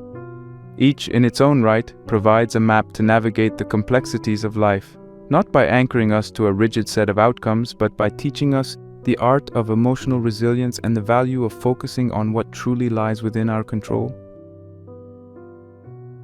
Marcus Aurelius, a Stoic philosopher and a Roman emperor, encapsulated the essence of Stoicism in his Meditations, which serve as personal reminders on the importance of self-discipline, integrity, and action in accordance with nature.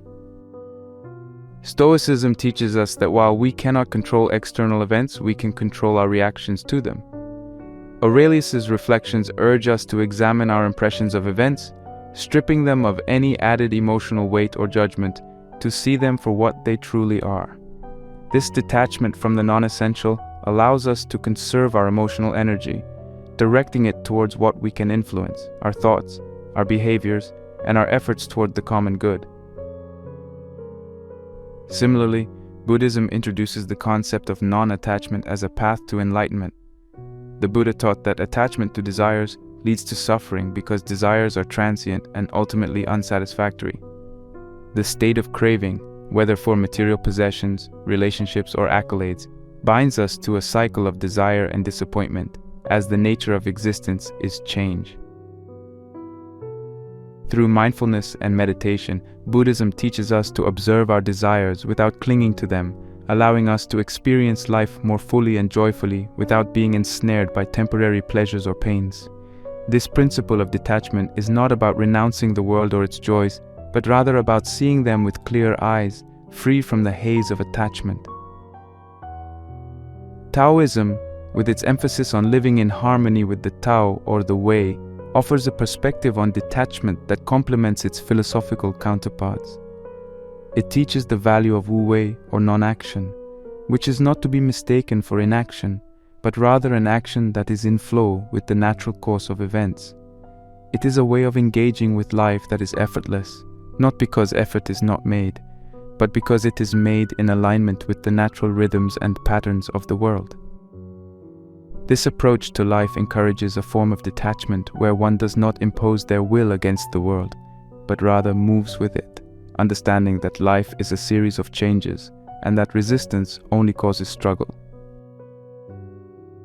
The modern interpretation of these ancient teachings provides a compelling lens through which to view our contemporary lives. In an age where the pace of change is rapid and often overwhelming, where social media amplifies our tendencies towards comparison and attachment to external validation, the philosophy of detachment offers a grounding alternative. By embracing even a modicum of detachment, we can navigate life's challenges with reduced stress and a greater sense of inner peace. This isn't to say we become disengaged or indifferent to the world around us. On the contrary, detachment, as taught by Stoicism, Buddhism, and Taoism, allows us to engage more fully with our lives, prioritizing our values and acting with intention and integrity. In practical terms, this can manifest as a reduced anxiety over outcomes we cannot control, whether they be the opinions of others, the success of a venture, or the myriad uncertainties that life presents. Instead, our focus shifts to our actions, our efforts, and the cultivation of our character. This shift not only reduces stress but also clarifies our priorities, leading us to invest our time and energy in what truly matters to us. The result is a more meaningful form of success, one that is measured not by external accolades, but by the authenticity of our lives and the depth of our contentment. The teachings of Marcus Aurelius, the Buddha, and Lao Tzu offer timeless wisdom on the value of detachment. They remind us that amidst the ebb and flow of life, our peace of mind and the quality of our engagement with the world hinge not on the external circumstances we find ourselves in, but on our internal stance towards those circumstances. As we navigate the complexities of modern life, these ancient philosophies invite us to consider a more detached approach, not as a means of disengagement, but as a path to a richer, more fulfilled existence.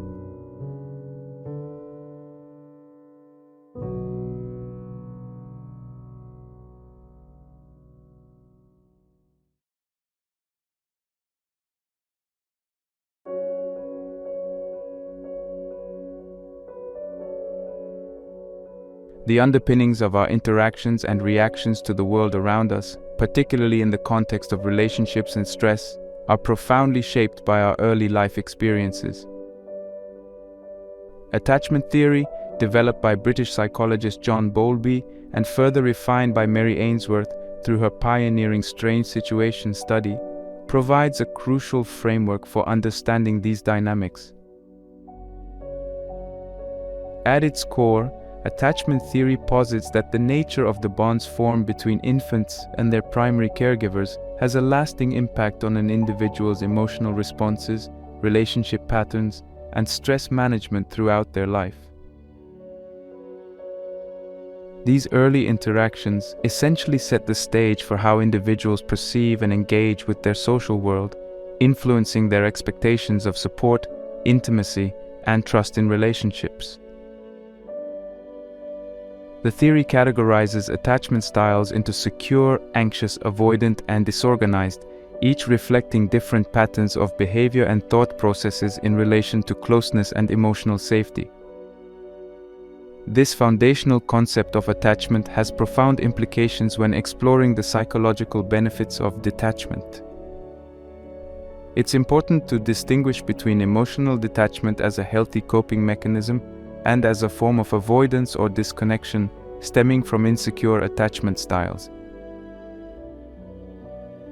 In the positive sense, emotional detachment refers to an individual's ability to maintain a sense of self and emotional equilibrium in the face of life's challenges.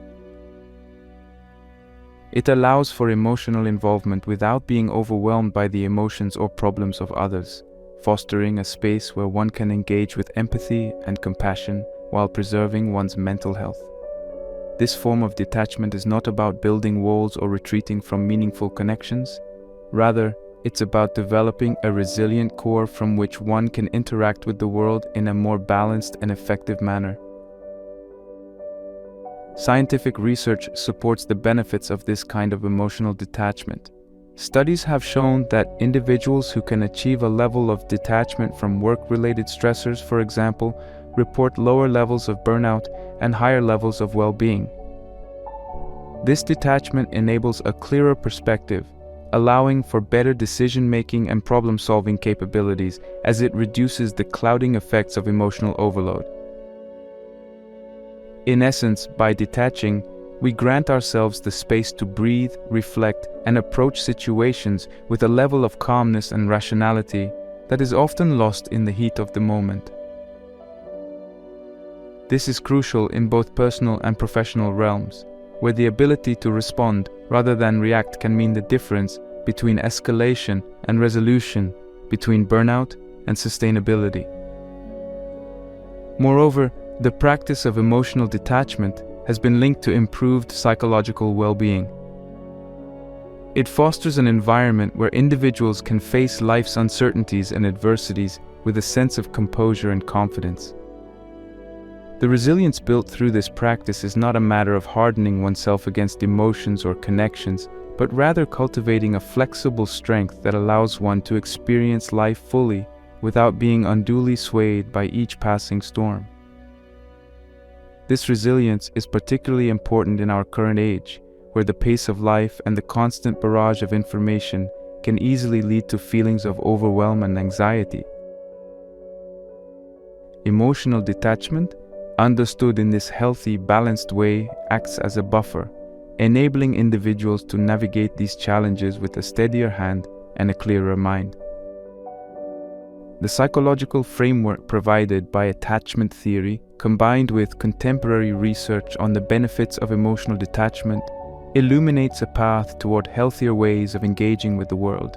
It suggests that our capacity for meaningful detachment is, in many ways, shaped by our early attachment experiences. However, it also emphasizes that growth and change are possible at any stage of life. Through intentional practice and, in some cases, therapeutic intervention, individuals can work towards a secure base from which to explore the benefits of detachment. This involves learning to identify and regulate one's emotional responses, cultivating mindfulness and presence, and consciously practicing self-care and boundary setting. Understanding and applying these concepts of attachment and detachment can significantly enhance one's mental health and overall quality of life. It offers a way to hold space for oneself and others without losing oneself in the process. It teaches that true strength lies not in impassivity or emotional isolation, but in the ability to engage deeply yet mindfully, to care passionately yet selectively. In doing so, it provides a key not only to personal well-being, but to healthier, more resilient communities. As we continue to navigate the complexities of human relationships and the myriad challenges of modern life, the wisdom offered by a deeper understanding of attachment and the practice of healthy detachment remains ever relevant, guiding us towards a more balanced, fulfilling existence.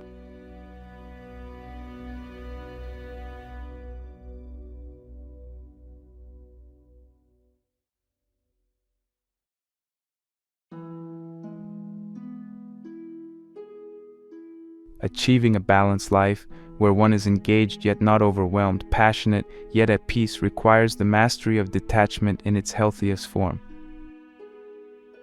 This section is devoted to translating the conceptual understanding of detachment into actionable strategies that can be integrated into daily life.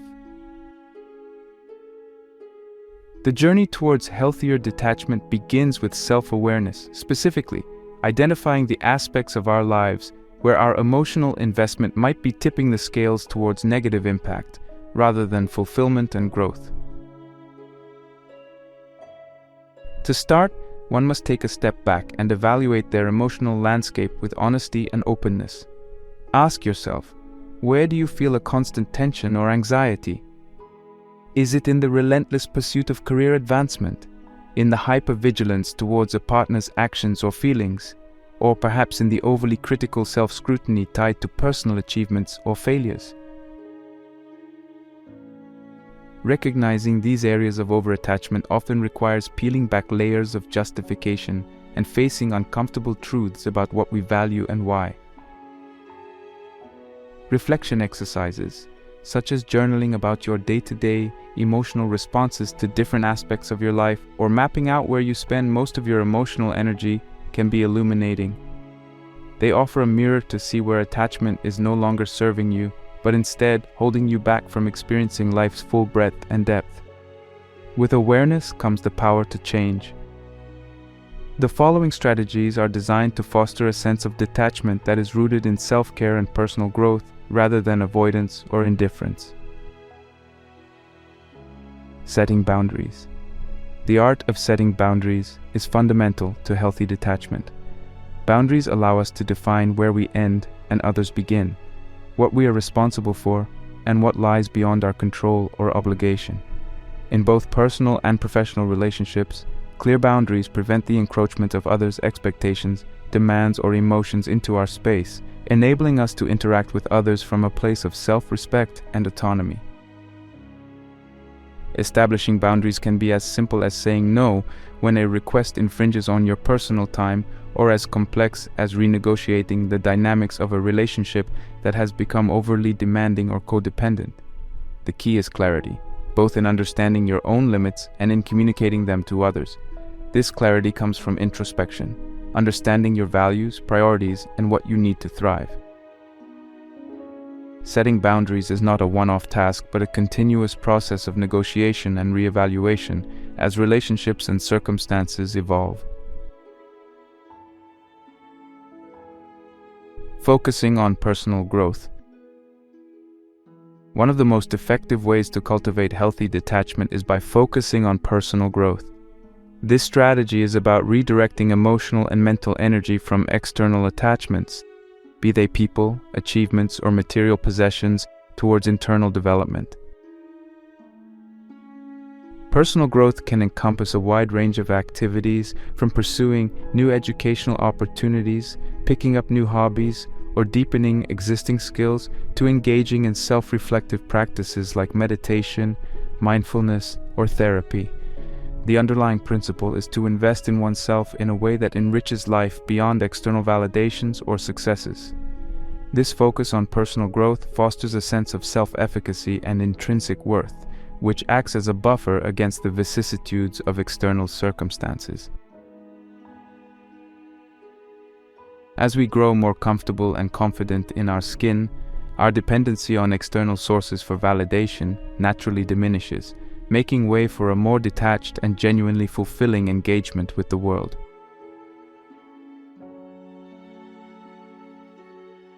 Lastly, embracing impermanence is a profound strategy for achieving healthy detachment.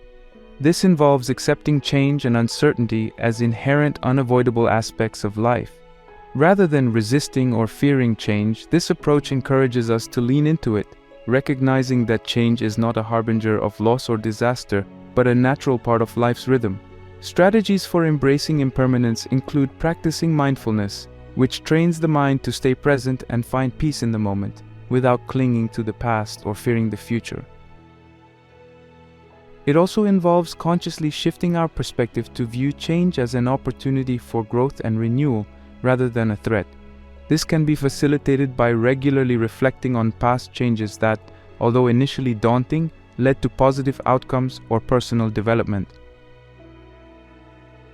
Cultivating gratitude for the transient beauty and lessons of each phase of life further reinforces this acceptance of impermanence.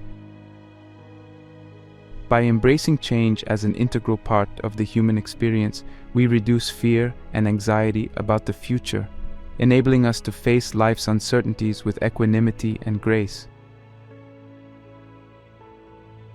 Integrating these strategies into our lives doesn't happen overnight. It requires patience, persistence, and compassion towards oneself. The journey towards healthier detachment is, in many ways, a journey towards freedom. Freedom from the constraints of over-attachment. Freedom to live according to our values and priorities. And freedom to experience life in its fullness, with all its changes and uncertainties. As we embark on this journey, we not only achieve more in the external sense, through improved focus, decision-making, and productivity, but we also gain more internally in terms of peace.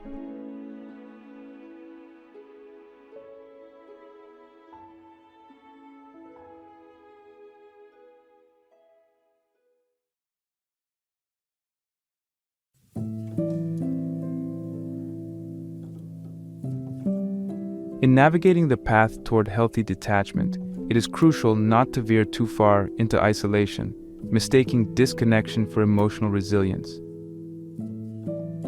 Human beings are inherently social creatures, and our well-being is deeply intertwined with our ability to form and maintain connections. The art of living well, therefore, lies not in detachment alone, but in finding the right balance between detachment and connection. This balance allows us to engage deeply with the world, our loved ones, and our communities, deriving meaning and fulfillment from these interactions while protecting our inner peace and mental health. The significance of maintaining healthy, supportive relationships cannot be overstated. Relationships are the scaffolding of our lives, providing emotional support, shared joy, and a sense of belonging. They enrich our lives, adding layers of meaning and purpose that cannot be found in solitary pursuits alone. Similarly, engagement in one's community and the broader world extends this network of support, grounding us in a reality that is larger than our individual experiences and concerns. This engagement fosters a sense of purpose and belonging, contributing to our sense of identity and well-being. However, the challenge often lies in navigating these connections without losing oneself in them. Overinvestment in the emotional dynamics of our relationships or the incessant demands of community and societal involvement can lead to burnout, resentment, and a loss of self. Thus, while the cultivation of connections is essential, doing so in a way that maintains our emotional autonomy and health is key. Finding the right balance between caring deeply about people and causes that are important to us and not being overwhelmed by the need to control or fix everything is a delicate dance. It requires the cultivation of several key attitudes and practices. At the heart of this balance lies compassion, both for ourselves and others. Compassion allows us to engage empathetically with the pain and suffering of others without becoming enmeshed in it. It helps us to offer support and understanding rather than attempting to take control or impose solutions. Practicing self-compassion is equally important. Acknowledging our own needs and limitations and treating ourselves with the same kindness and understanding that we offer others. Setting emotional boundaries. Emotional boundaries are crucial in maintaining the balance between connection and detachment. They help us to recognize where our responsibilities end and where others begin. Setting and communicating these boundaries clearly can prevent emotional overload and ensure that our engagements with others are healthy and sustainable. Prioritizing self-care. Prioritizing self-care is not selfish, it is essential. It ensures that we have the emotional and physical resources to engage with others in a meaningful way.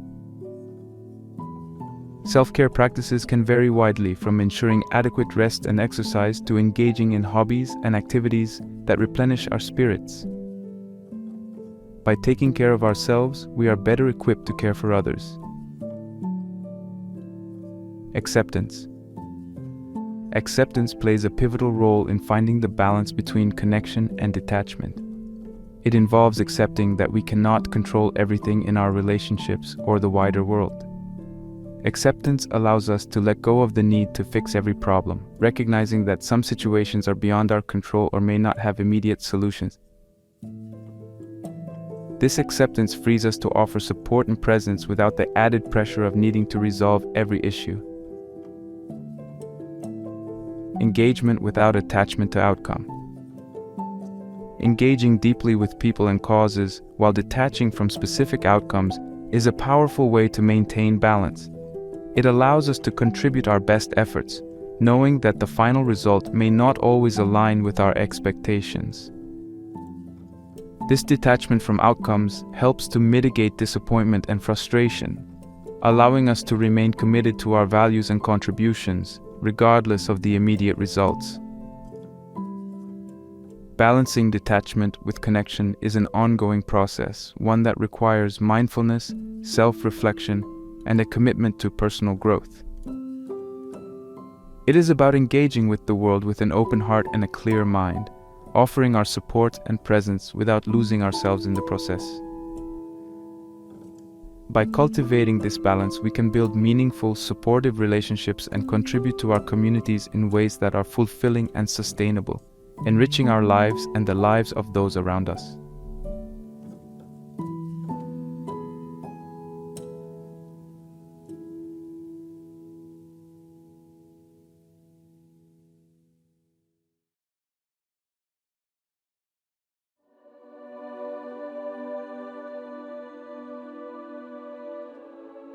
The philosophical journey towards understanding and implementing the principles of detachment and balance between engagement and disengagement has been illuminated by the lives and teachings of several historical figures.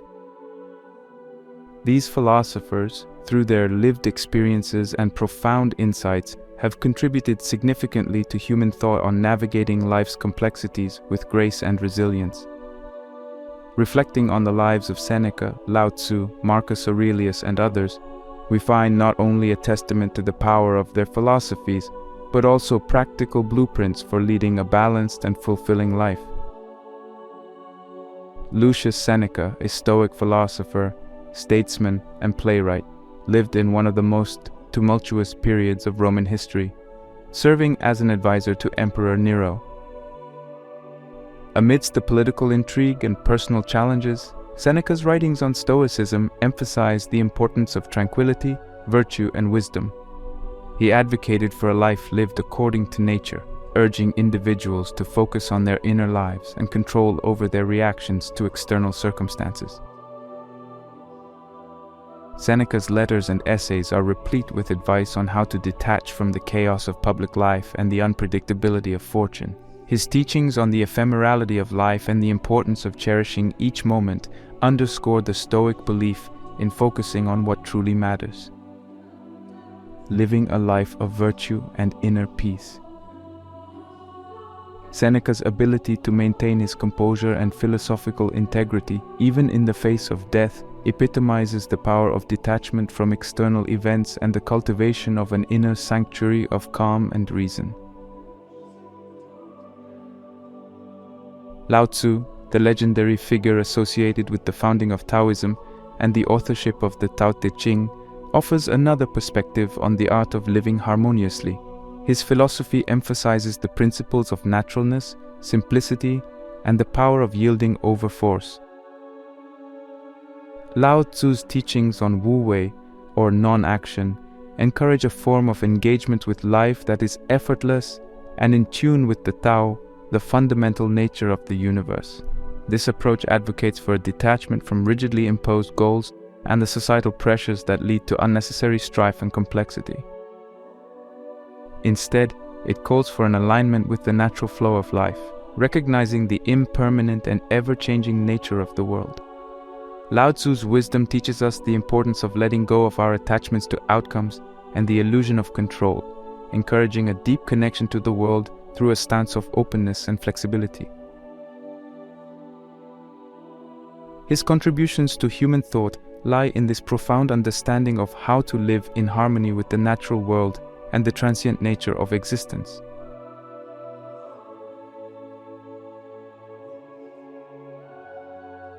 Marcus Aurelius, often considered the embodiment of the Stoic ideal, was a Roman emperor faced with the daunting tasks of leadership during a time of war, plague, and internal strife. Despite the immense pressures of his role, his personal writings, collected in Meditations, reveal a man deeply committed to the principles of Stoicism. Aurelius focused on the cultivation of virtue, the acceptance of life's transience, and the importance of acting in accordance with reason and the common good. His reflections on the ephemerality of life and power and the insignificance of worldly accolades in the face of nature's vastness underscore a profound detachment from external validations. Instead, Aurelius champions the value of internal peace, ethical action, and the serene acceptance of what cannot be changed. His legacy, as captured in Meditations, provides timeless guidance on how to maintain moral integrity and inner calm in the midst of life's challenges, emphasizing the importance of focusing on what truly matters, our character and actions in the present moment. These philosophical figures, each from distinct cultural and historical contexts, converge on a common insight: the significance of detachment from life's ephemeral concerns and a focused commitment to the values and principles that define a life well lived. Their teachings and lives offer compelling evidence of the transformative power of embracing impermanence, prioritizing inner development, and finding balance between engagement with the world and the cultivation of an inner realm of tranquility and wisdom. Through their examples, we learn not only the philosophical underpinnings of detachment and balance, but also the practical applications of these principles in navigating the complexities of human existence.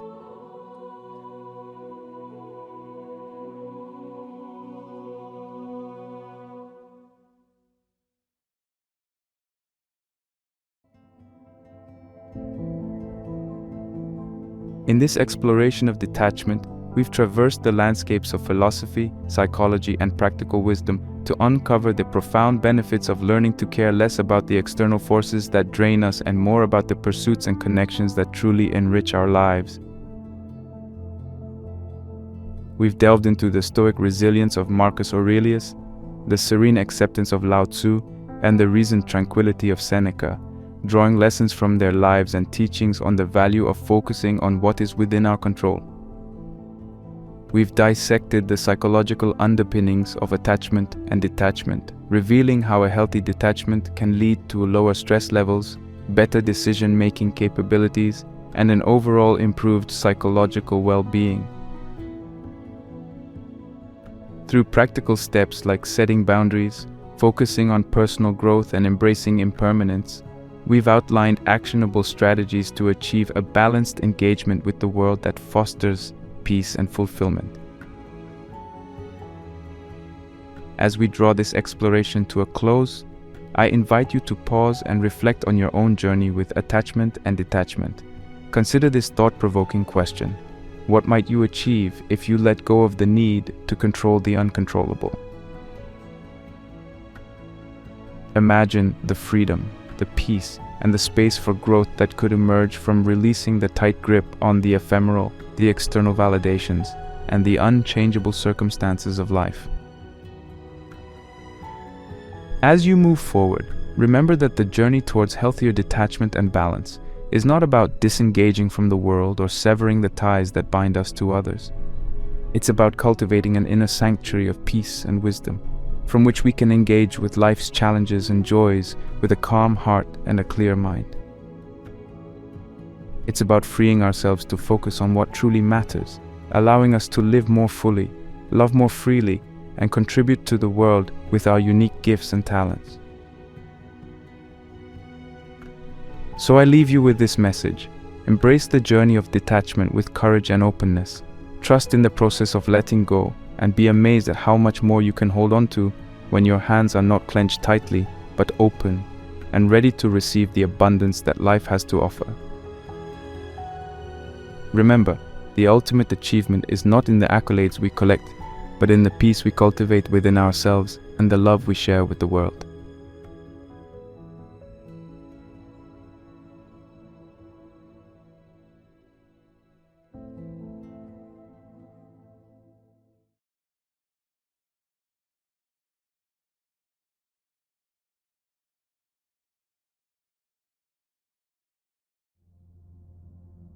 Discipline isn't punishment, it's freedom. It's choosing long-term strength over short-term pleasure. Most people misunderstand discipline. They see it as restricting, tedious, or even painful, something forced upon them by external authority or circumstances. But true discipline, the kind we'll explore today, isn't about restriction.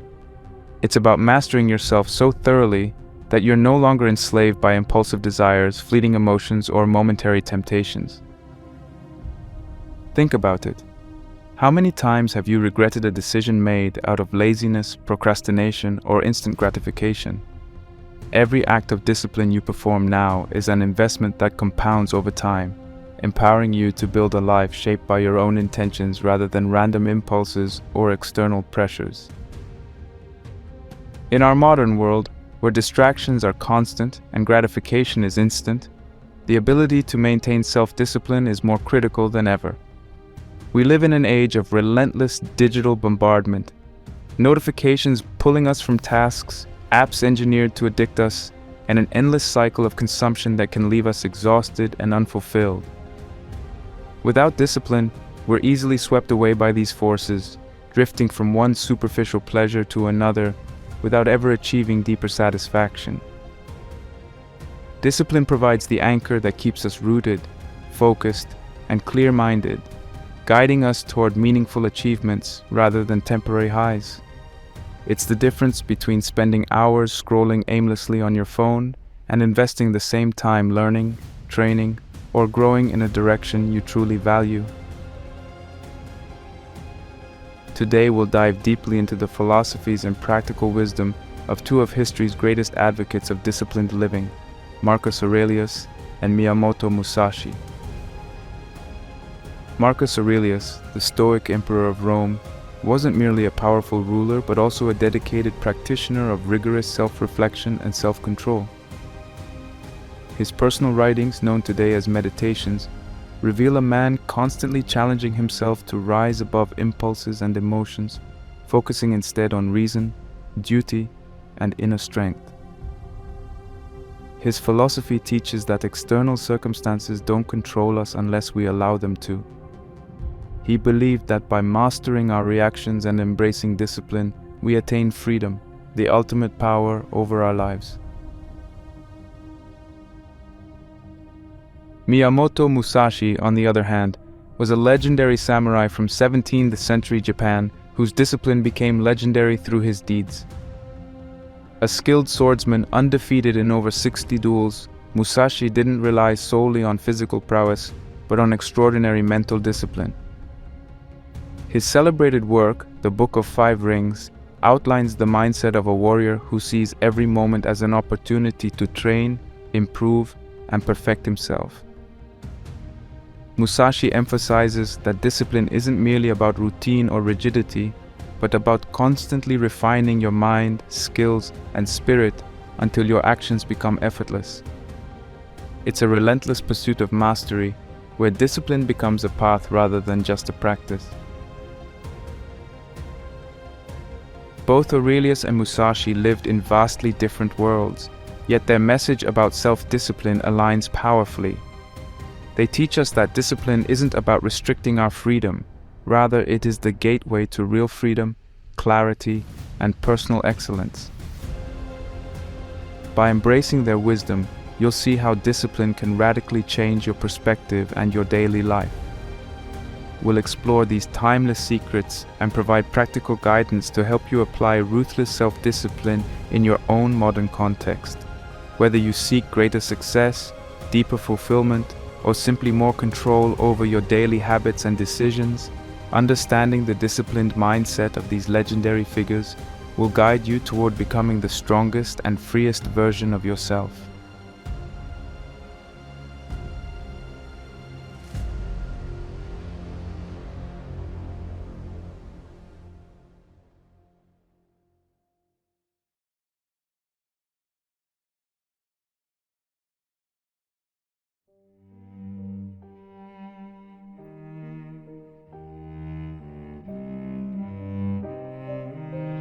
For Marcus Aurelius and the Stoics, discipline was never about external control. It was about internal mastery. It was about becoming so anchored in your values and reason that nothing outside of you could shake your peace. You have power over your mind, not outside events, Marcus wrote. Realize this, and you will find strength. That single line contains the entire foundation of Stoic thought. The world will always be unpredictable. People will disappoint you. Plans will collapse. Pain, loss, failure, they're all unavoidable. But the one thing you will always own, completely and irrevocably, is your mind. Your choices, your thoughts, your reactions. And it's within this inner domain that true discipline begins. To the Stoics, freedom didn't mean doing whatever you want. It meant being free from the tyranny of emotion, desire, and fear. In other words, discipline isn't chains. It's the key that unlocks mental clarity and emotional independence.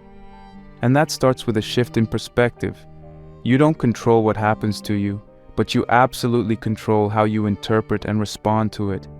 When something bad happens, let's say you lose a job, miss an opportunity, or get betrayed by someone you trust, the undisciplined mind spirals. It blames, it complains, it wallows. The disciplined mind, on the other hand, pauses.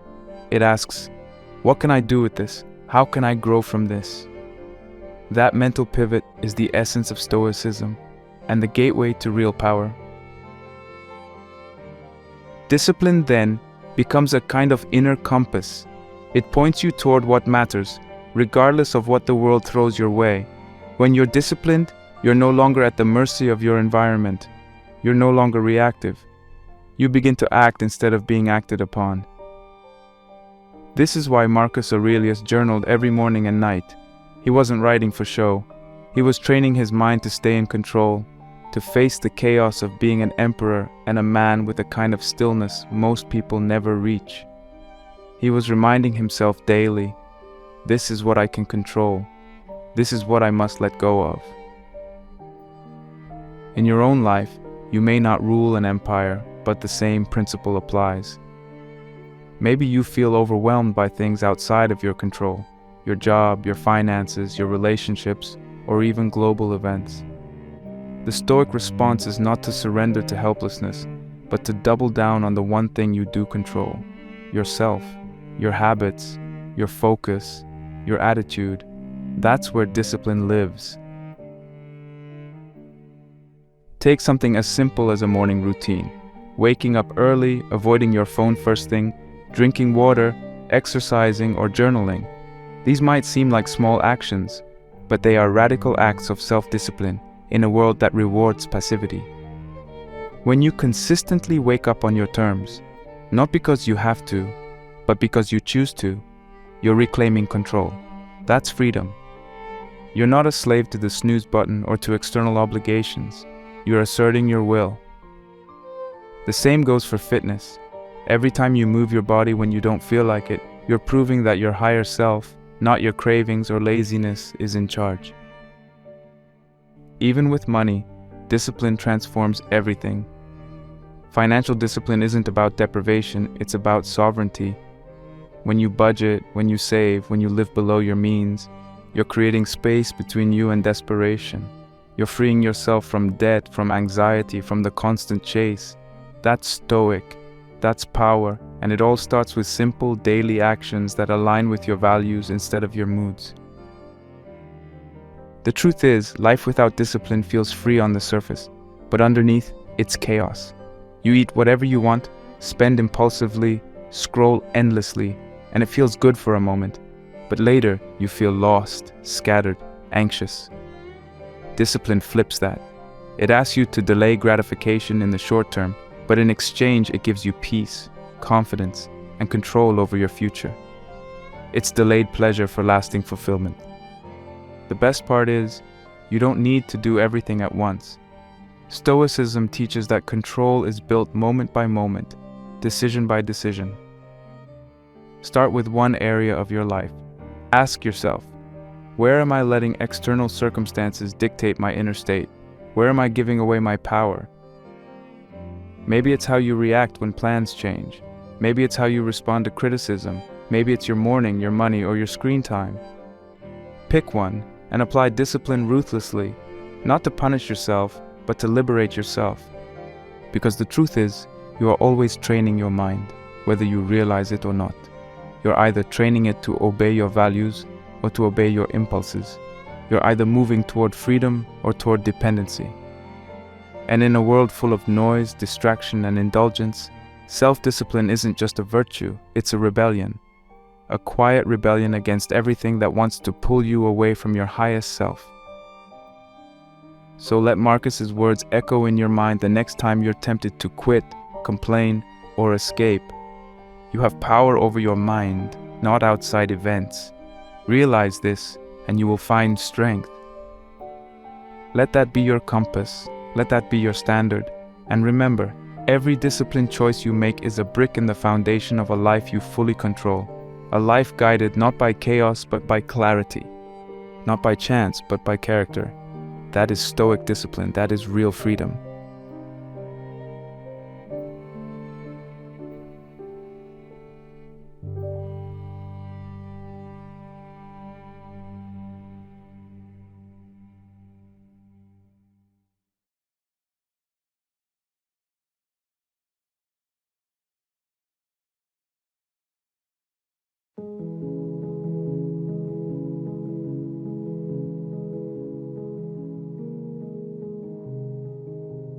If you wish to control others, you must first control yourself.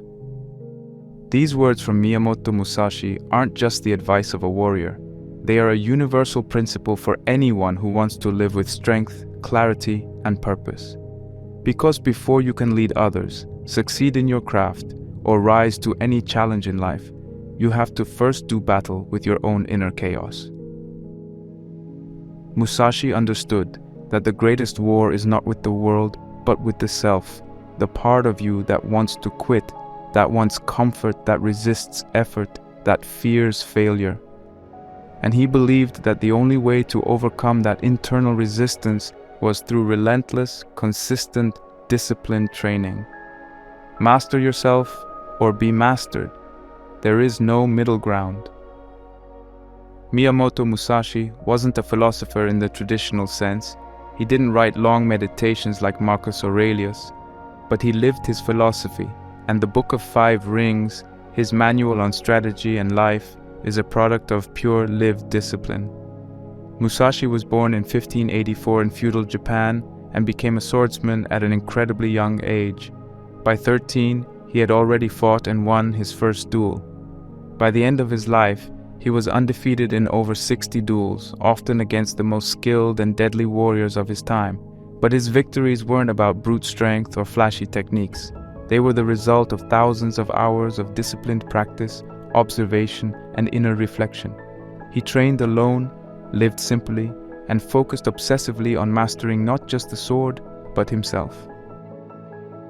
Musashi's lifestyle was extreme by modern standards. He often lived without shelter, slept little, and ate simply. He avoided luxury and comfort because he believed they made the mind soft. His idea was clear. If you train yourself to be comfortable in discomfort, to stay calm in chaos, to act decisively under pressure, then no enemy, no obstacle, no external force can control you, and that's what made him unstoppable.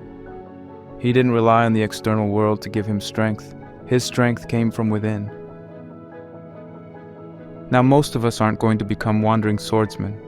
But the core of Musashi's philosophy applies to every single one of us. We all face battles every day. Battles with procrastination, with fear, with distraction, with self-doubt.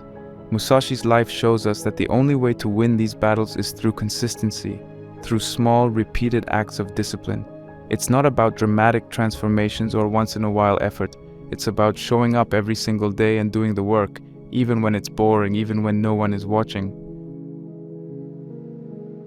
So, how do you apply Musashi's mindset in modern life? Start with your rituals, your daily habits. Musashi's life was built on training, and not just physical training. He also practiced calligraphy, painting, and poetry. To him, discipline wasn't just about fighting, it was about sharpening the mind, refining the spirit, and focusing attention. You can take that same mindset into your own career, health, or creative work. If you're trying to build a business, learn a skill, or improve your health, it's not about motivation or talent. It's about carving out time each day to train. Let's say you're working on your career. Apply Musashi's method. Set a time every day when you work deeply. No distractions, no multitasking. Turn it into a sacred ritual. You're not just answering emails or checking tasks, you're training. Or if it's your health, make your workouts non-negotiable. Rain or shine, tired or energized, you show up, even if it's 20 minutes, even if it's not perfect. That's how you train your mind to obey, not your feelings, but your principles. And if it's your creativity, whether you're writing, designing, composing, then Musashi's model is even more important. Create daily, not because you feel inspired, but because it's time to create. Creativity is not magic, it's discipline. It's the same muscle as swordsmanship, focus, repetition, refinement. The more you do it, the sharper your blade becomes. Musashi also believed in detachment, not in a cold, emotionless way, but in a strategic way. He knew that being too attached to comfort, success, praise, or even technique could make you rigid, and rigidity is death in combat and in life. So ask yourself, what are you clinging to that weakens you? Maybe it's your phone, your routines, your comforts, or even your self-image. Part of mastering yourself is learning what to let go of, what to walk away from, what to discipline out of your life. Musashi once said, "Do nothing which is of no use." That's a brutal standard, but it's also incredibly liberating.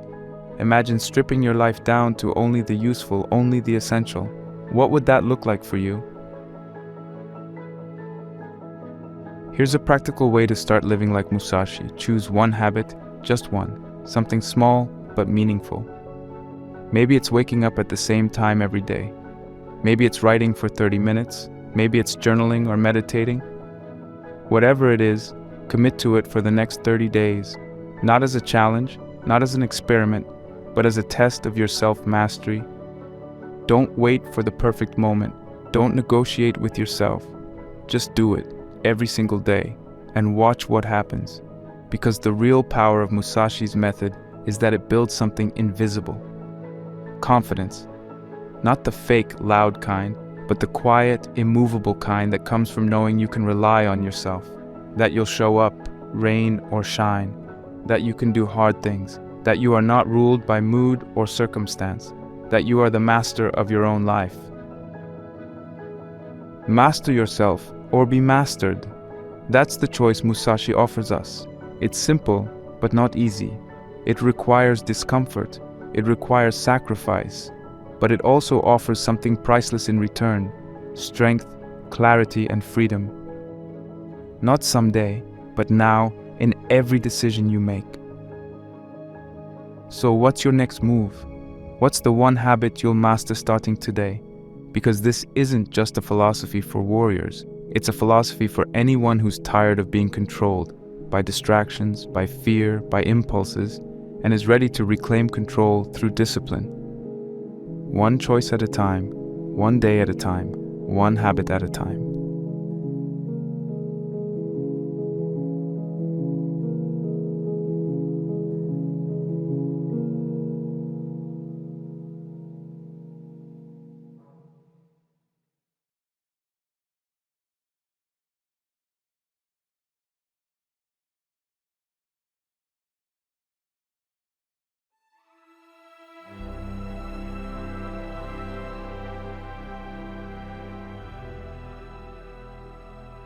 We've all been there, fired up after watching an inspiring video or reading a quote that hits just right. You feel like you can take on the world. You make big plans, start a new diet, begin a workout routine, commit to waking up early, but then the motivation fades. Maybe the next day, maybe within the hour, and suddenly the energy is gone. You tell yourself you'll start tomorrow or next week, and slowly, without even noticing, you slip back into your old patterns. This is why relying on motivation is a losing game. It's unreliable, it's emotional, and it disappears the moment life gets inconvenient. Motivation is a mood, discipline is a decision, and decisions, real daily committed decisions, are what build a life. The philosopher Epictetus said, "Progress is not achieved by luck or accident, but by working on yourself daily." He didn't say sometimes. He didn't say when you feel like it. He said daily, because real transformation happens when you show up no matter what. When you stop asking, "Do I feel like it?" and start saying, "This is just what I do." That's the power of discipline. It doesn't ask for permission. It doesn't negotiate. It doesn't wait for perfect conditions. It just acts. Modern psychology backs this up. Motivation, according to neuroscientists, is connected to the brain's dopamine system. It spikes when you anticipate a reward, but it drops quickly when that reward feels far away, uncertain, or difficult. That's why it's so easy to get excited about starting something new, but so hard to stay consistent when the results take time. Your brain gets bored, it wants instant payoff, but discipline is what steps in when the dopamine dips. Discipline is what keeps you going when your brain starts whining, "This is hard," or "This is boring," or "Let's just skip today." And here's the truth. The people who succeed long-term, whether in fitness, creativity, business, or personal growth, aren't the most motivated. They're the most consistent. They've built systems that work even when their emotions don't. They've created habits so embedded in their identity that skipping them feels unnatural. They don't rely on the wave of inspiration. They rely on the structure they've built beneath it. Let's talk about that structure, because it's not magic. It's practical, repeatable, and completely within your reach. The first technique is habit stacking. This is simple but incredibly effective. The idea is to attach a new habit to something you already do regularly. For example, if you always make coffee in the morning, you can stack journaling or stretching onto that habit. Instead of trying to build something entirely from scratch, you piggyback on an existing behavior. That makes the new habit feel more automatic, less like a chore. You're not reinventing your entire life. You're just anchoring good behavior to routines that already exist. The second tool is accountability. Discipline thrives in environments where someone or something is watching. That doesn't mean you need a coach yelling at you 24/7, but you do need a mechanism that keeps you honest. This could be a friend who checks in on your progress, a public commitment, or even a habit tracking app that shows your streak. When your progress is visible and tracked, it's harder to make excuses. You turn discipline into a game of integrity. You said you would do it, so do it. Another critical piece is environment design. We often underestimate how much our surroundings shape our behavior. If your phone is always within reach, if your workspace is cluttered, if junk food is the first thing you see when you open the fridge, you're making discipline harder than it needs to be. Change your environment and your behavior will follow. Put your phone in another room when you work. Lay your workout clothes out the night before. Make your default choices easier and smarter, so you don't have to rely on willpower all day long. Willpower is limited, environment is constant. Here's the beauty of discipline. It doesn't require you to feel good. It doesn't care if you're tired, bored, or uninspired. It just asks for action. It builds momentum, and that momentum builds identity. Every time you follow through on a promise to yourself, you're voting for the person you want to become. And those votes add up, not in a week, not even in a month. but over time they create an unshakable foundation. That's why it's so dangerous to wait for motivation. Motivation is external. Discipline is internal. Motivation says, I'll act when I feel ready. Discipline says, I'll act and the feeling will follow. And most of the time it does. The funny thing is, once you start acting, the motivation you were waiting for often shows up after you take the first step. But it's discipline that gets you moving. So how do you begin building discipline right now? Start by designing a simple, structured routine, one that aligns with your goals and your values. This doesn't need to be complex or rigid, it just needs to be clear and repeatable. Ask yourself, what time will I wake up? When will I do focus work? What will I avoid during those hours? When will I train or create or read? Write it down, make it visible, treat it like a contract, and then build an accountability system around it. This could be as simple as a daily check mark on your calendar, a text to a friend, or a journal where you reflect every evening on what you did or didn't do. The point isn't perfection. The point is awareness. If you miss a day, don't collapse into guilt or excuses. Just reset. Pick it back up. Discipline isn't about never failing. It's about always returning. Here's your challenge. Within the next 24 hours, create a daily structure that supports one of your goals. Maybe it's fitness, maybe it's your creative work, maybe it's learning a new skill or improving your mindset. Whatever it is, write down when, where, and how you'll engage with that goal every day.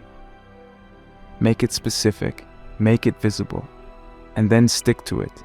For 1 week, then 2, then a month. Don't wait to feel ready. Just begin. Because in the end, motivation is a spark, but discipline, that's the firewood. That's what keeps the flame alive long after the excitement fades. The more you lean on discipline, the more you realize you don't need to be inspired, you just need to keep going. That's where the real power is, not in the hype, but in the habit, not in the idea, but in the execution. Epictetus was right. Progress is not achieved by luck or accident, but by working on yourself daily. That's the blueprint, that's the path. Not someday, not when it feels good, but today, especially today.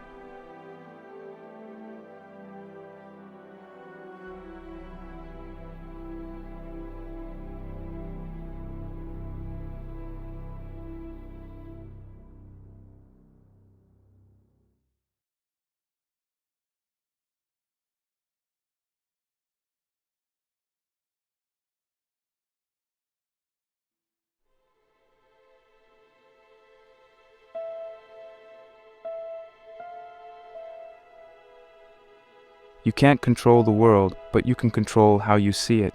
And that's where mental discipline begins. The Stoics didn't just train their bodies or their habits, they trained their minds. Every day they prepared themselves not just for action, but for adversity. They understood that most of our suffering doesn't come from what actually happens, but from how we interpret it. As Seneca famously said, we suffer more in imagination than in reality. That single sentence contains a lifetime's worth of wisdom. Because how many times have you replayed a situation in your head, imagined the worst, panicked over something that never actually happened? The Stoics would say, this is unnecessary suffering, it's optional, and the way to fight it is with a disciplined mind. So how do we develop that kind of mental strength? The ability to stay calm when things go wrong, focused when life gets messy, and resilient when we're tested? The answer lies in a few core Stoic practices. They're simple but powerful. The kind of tools you can use every single day to become mentally tougher, clearer, and more in control of your own emotions. Let's break them down. First, let's talk about negative visualization. This is one of the most misunderstood but essential Stoic techniques. The idea is to imagine regularly that the things and people you value might one day be gone. Not to make yourself sad, but to make yourself grateful. Instead of taking life for granted, you become more aware of its fragility, and that awareness helps you value it more deeply. For example, you might visualize losing your job, your health, or even someone you love. Not in a morbid or obsessive way, but briefly, intentionally. You're not trying to panic yourself, you're training your mind to be ready to appreciate what you have while it lasts and to reduce the shock if and when hardship comes. Marcus Aurelius wrote about this constantly. He reminded himself every morning that the people he'd meet would likely be rude, selfish, or irrational.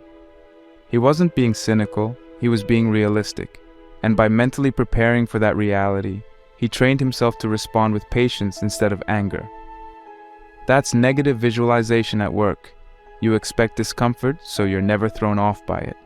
You imagine loss, so gratitude grows in its place. Another vital Stoic practice is journaling, not as a diary, but as a form of self-examination.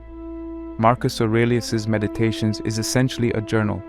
He wasn't writing to impress anyone, he was writing to strengthen himself, to remind himself of what mattered, to clarify his thoughts, to confront his own weaknesses, and you can do the same. Spend just 10 minutes at the beginning or end of your day asking yourself, what did I do well today? Where did I lose control? What could I do better tomorrow? This kind of reflection is discipline. It's not glamorous, but it works. Over time, it rewires your thinking. You begin to catch your reactive tendencies. You start to see patterns. And most importantly, you begin to separate what's within your control from what isn't, which is the core of Stoic resilience. A third technique is what the Stoics called voluntary discomfort. This means intentionally stepping outside your comfort zone, not because you have to, but because you choose to. Seneca used to practice sleeping on the floor, eating plain food, or wearing rough clothes, not out of self-punishment, but to remind himself, if I had to live like this, I could. In today's world, this might mean taking cold showers, fasting occasionally, walking instead of driving, or leaving your phone at home for a day. These acts sound small, but they build incredible strength. They train you to be less dependent on luxury, more comfortable with challenge, and more appreciative of what you usually take for granted. Let's look at a quick story to bring this to life. Imagine two people face the same setback, losing a job. One of them spirals into panic. They weren't prepared. Their identity was tied to the job. They have no fallback plan, no emotional buffer. The second person, however, has practiced Stoic mental discipline. They've visualized this possibility before. They've trained themselves to be adaptable. Their journal is filled with reminders that external status doesn't define their worth. As a result, they remain calm. They respond instead of react. They focus on the next move rather than the loss. Same situation, very different outcome. That's the power of a disciplined mind. Another example, imagine someone insults you publicly. The reactive mind gets angry, takes it personally, lashes out or retreats. But the Stoic mind pauses, reflects, asks, is what they said true? If it is, I should thank them for pointing it out. If it's false, why should it bother me? This is real power. Not the power to control others, but the power to control yourself. To hold your dignity even when others try to pull you down. And that's the kind of strength that no one can take from you. So how do you start integrating these Stoic techniques into your life? Here's a step-by-step approach you can begin today. Start your day with negative visualization. Spend just 2-3 minutes imagining how the day might go wrong. Missed buses, rude people, difficult clients. Then tell yourself, if this happens, I will respond with calm and reason. This prepares your mind and reduces emotional shock. End your day with a journal reflection. Ask yourself, what did I do well today? Where did I let emotions override reason? What will I do better tomorrow? Keep it simple, but honest. This daily habit compounds into greater clarity and self-control. Schedule one act of voluntary discomfort per week. Choose something small, skip a meal, take a cold shower, wake up earlier, or fast from your phone. Not to suffer, but to train. To remind yourself that you are tougher than your comforts. Watch your reactions in real time. Throughout the day, catch yourself in moments of anger, frustration, or anxiety. Pause and ask, what part of this is within my control? Just that single question can shift your perspective. Here's your challenge. For the next 7 days, commit to trying one of these techniques. Start journaling nightly, or begin each day with a 2-minute visualization, or pick a small discomfort and lean into it. Don't aim for perfection. Just aim for awareness. Watch how your mind begins to shift, how you become less reactive, more grounded, more in control. Because at the end of the day, your mind is your most powerful tool, but it can also be your greatest enemy if left undisciplined. The Stoics knew this. That's why they trained it daily, like a muscle. And if you're serious about self-development, about resilience, about living on your own terms, then this is where it all starts. Seneca's quote echoes once again. We suffer more in imagination than in reality. So why not train your imagination? Shape it, discipline it, turn it from a source of fear into a source of strength. That's what the Stoics did. That's what you can do, starting now.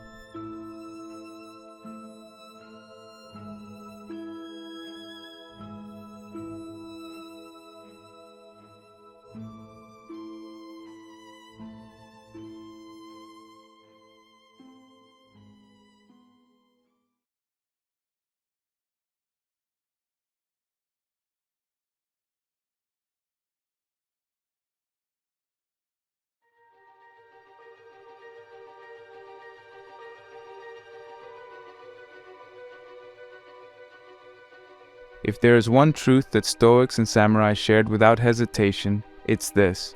Adversity is not the enemy, it's the training ground. It's the proving arena for your character. In fact, it's through struggle that you become who you are meant to be. Marcus Aurelius put it plainly. The obstacle is the way. Not something to avoid, not something to curse, but something to embrace, because it's in hardship that you learn patience. It's in failure that you learn resilience. It's when everything goes wrong that you discover the kind of person you really are. This wasn't just abstract philosophy from Marcus. He lived it.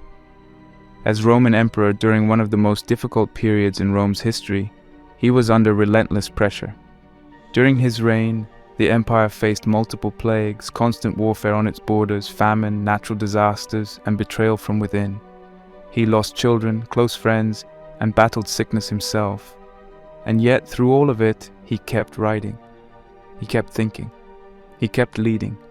Not perfectly, but with steady, quiet, disciplined strength. He didn't ask for an easy life. He simply asked for the inner power to handle whatever life gave him. The same is true for Miyamoto Musashi. He didn't become the greatest swordsman in Japan because life was gentle with him. He became great because he put himself in real situations of adversity. By the end of his life, he had fought over 60 duels, each one a real fight, not practice, not theory. And he didn't win because he was lucky. He won because he was prepared, relentlessly, obsessively, and deliberately prepared. He trained not just in swordsmanship, but in calmness under pressure. He knew that most people panic when things go wrong. Their minds get cloudy, their emotions take over. Musashi trained himself to do the opposite, to slow down when others sped up, to see clearly when others froze in fear. One of Musashi's most famous duels was against Sasaki Kojiro, a renowned swordsman with a reputation for speed and precision. They met on a small island for the duel, but Musashi arrived late, intentionally. He came with an oar he had carved into a wooden sword during the boat ride. Kojiro, angered and thrown off balance by the delay, charged with fury. Musashi stayed calm, analyzed his opponent's emotion, and struck decisively. One blow, victory.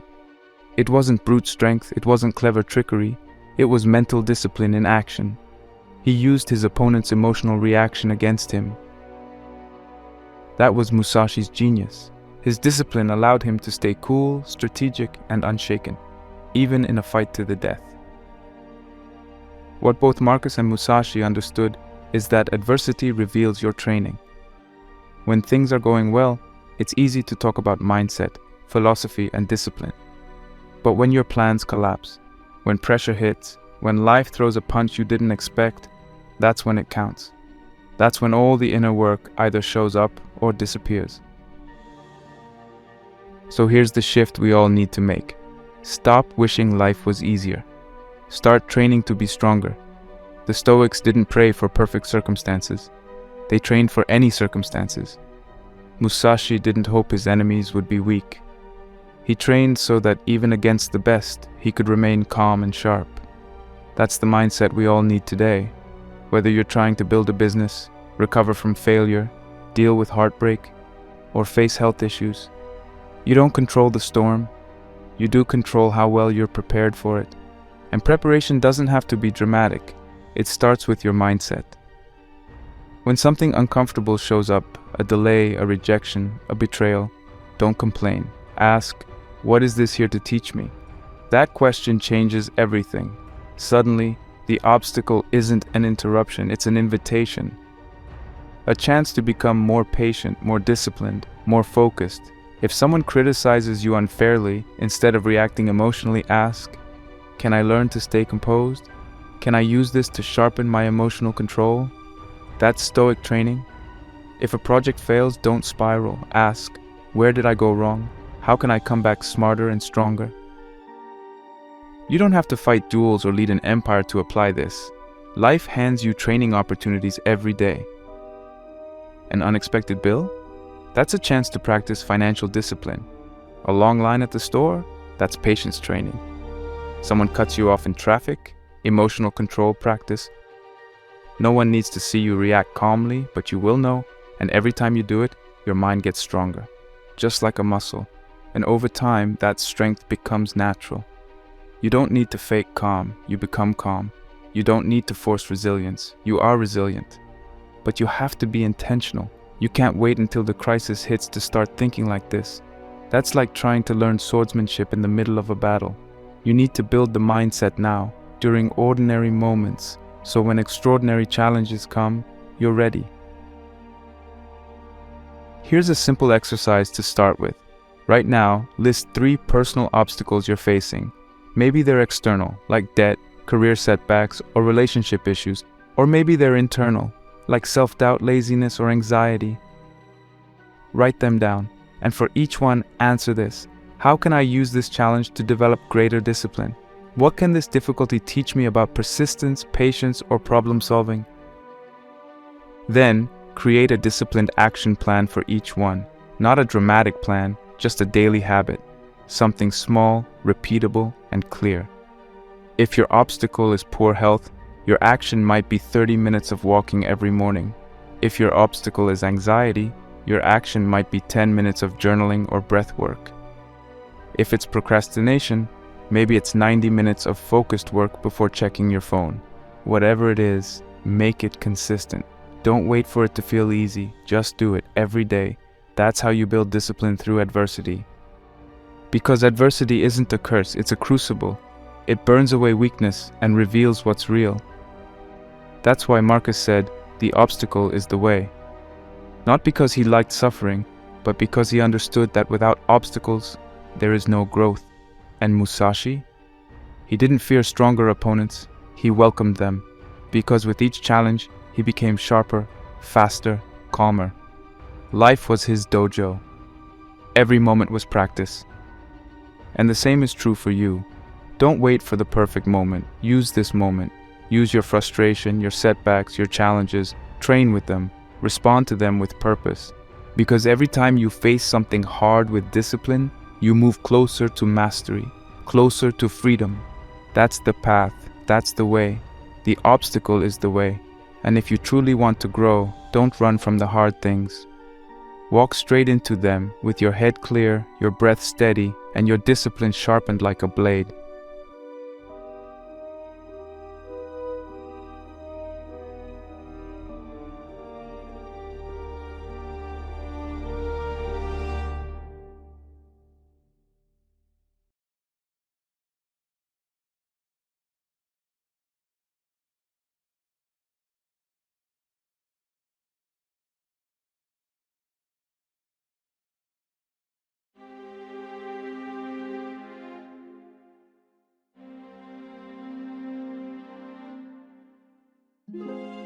One of the most dangerous forces we face in the modern world isn't violence, chaos, or disaster, it's distraction.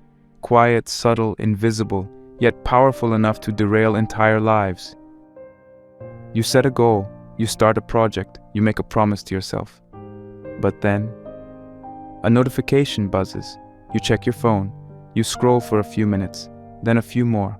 An hour slips away, the energy is gone, the motivation is lost, and slowly, your life becomes filled not with meaningful progress, but with mental clutter. This is self-sabotage in its most common form, not dramatic destruction, but the slow, passive erosion of your focus. Miyamoto Musashi warned us about this centuries ago. He wrote, "Do not indulge the body, it becomes demanding. Do not indulge the mind, it becomes unruly." He wasn't talking about torture or punishment. He was talking about discipline, the ability to deny yourself short-term pleasure in order to protect long-term power. Because if you give your body everything it wants, comfort, food, entertainment, it starts expecting it. It starts needing it. And the same goes for your mind. If you let it jump from one distraction to the next, if you feed it constant stimulation, it stops being able to focus. It becomes chaotic, restless, weak. And once your mind becomes weak, discipline becomes almost impossible. Let's be honest, most of us don't fail because of lack of knowledge. We know what to do. We fail because we're constantly pulled away from doing it. By a screen, by a craving, by a just 5 more minutes. Distractions don't feel dangerous in the moment, but over time they become chains. They trap you in a cycle of wasted time and half-finished goals. You promise yourself you'll focus tomorrow, but tomorrow never comes because you're not dealing with the real enemy, the absence of focus. Discipline is how you fight back, but it's not about brute force or beating yourself up. It's about being intentional. Both Stoics and samurai knew that the mind could only be sharpened through simplicity and repetition. The Stoics believed in mastering the mind through reflection, awareness, and control over attention. The samurai trained in silence, in solitude, in removing everything that wasn't useful. They didn't waste energy on excess. They cut away the unnecessary to keep their edge. We need that same mindset today. In a world engineered to hijack your attention, being focused is not just helpful, it's heroic. Think about how much more powerful you'd be if you could reclaim even half the time you waste on mindless scrolling or impulsive distraction. That time adds up, and it's not just the minutes, it's the mental residue. Every time you switch tasks, your focus weakens. Every time you give in to distraction, your discipline erodes. But when you protect your attention, when you learn to resist the urge to escape discomfort, you start building real strength. Here's the good news. Your brain is trainable. You can rewire your focus, but you have to give it the right environment. One of the most effective strategies is deep work, a concept popularized by Cal Newport, but rooted deeply in Stoic and samurai principles. Deep work is about setting aside blocks of time where you work without any distractions. No phone, no internet tabs, just one task, full presence. This is how masterpieces are made, not in multitasking chaos, but in disciplined, deliberate attention. If you want to try this, start small. Block out just 90 minutes a day. Choose your most important task. Writing, building, studying, thinking. Turn off notifications. Put your phone in another room. Use noise-canceling headphones if you need to. And then, just do the work. Don't wait to feel like it. Don't give in to discomfort. Just sit, breathe, and focus. It will be hard at first. Your brain will try to escape. But if you stick with it, something incredible happens. You enter flow. You tap into clarity. You build something real. And over time, this becomes your new normal. Another method is digital minimalism. This doesn't mean deleting every app or becoming a monk. It means designing your digital life with intention. Audit your phone. Ask yourself, what apps actually serve me? Which ones just distract me? Remove the ones you don't need. Set limits on social media. Disable non-essential notifications. Create rules for your screen time. For example, no phone during the first hour of the day, or no checking email after 8 p.m. These little boundaries create massive clarity. They return your attention to you instead of giving it away to algorithms. You can also use environmental design to support your discipline. The Stoics understood that we become what we practice. So instead of constantly battling temptation, eliminate it. If you want to read more, put books where you can see them.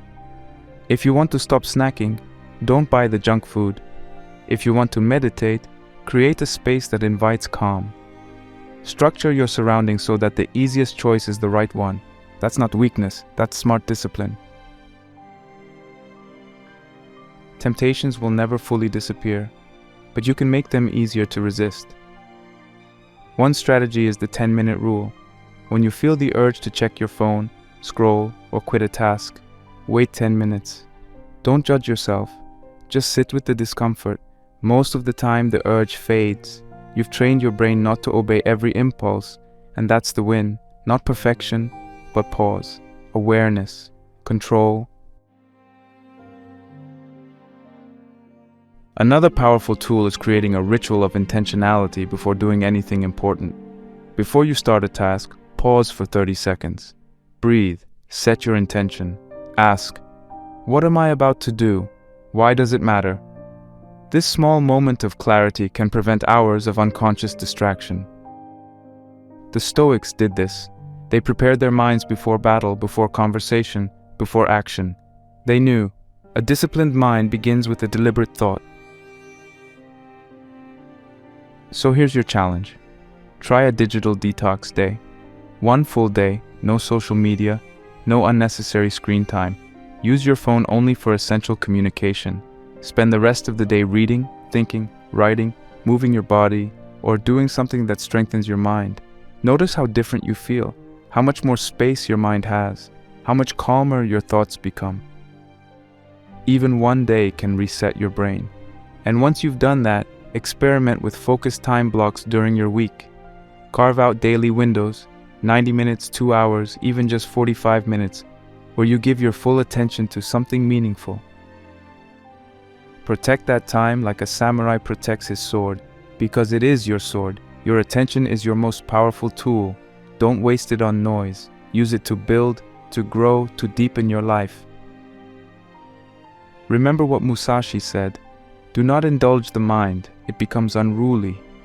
That doesn't mean never rest, it means rest with intention, focus with intention, live with intention, because in a world full of distractions, the person who can stay focused, even for an hour, is unstoppable. Self-sabotage isn't just about failure. It's about all the things we could have done but didn't. All the time we lost to distractions. All the energy we gave away to things that didn't matter. But the good news is, you can change that. One day, one decision, one focus block at a time.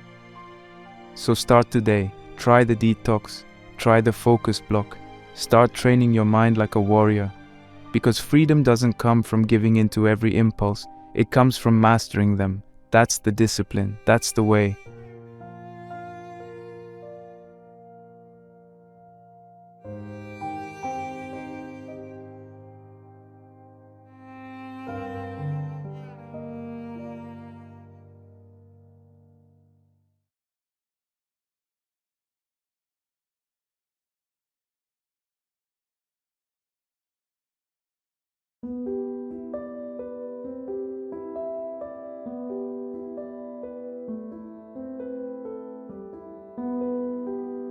Discipline isn't just a tactic.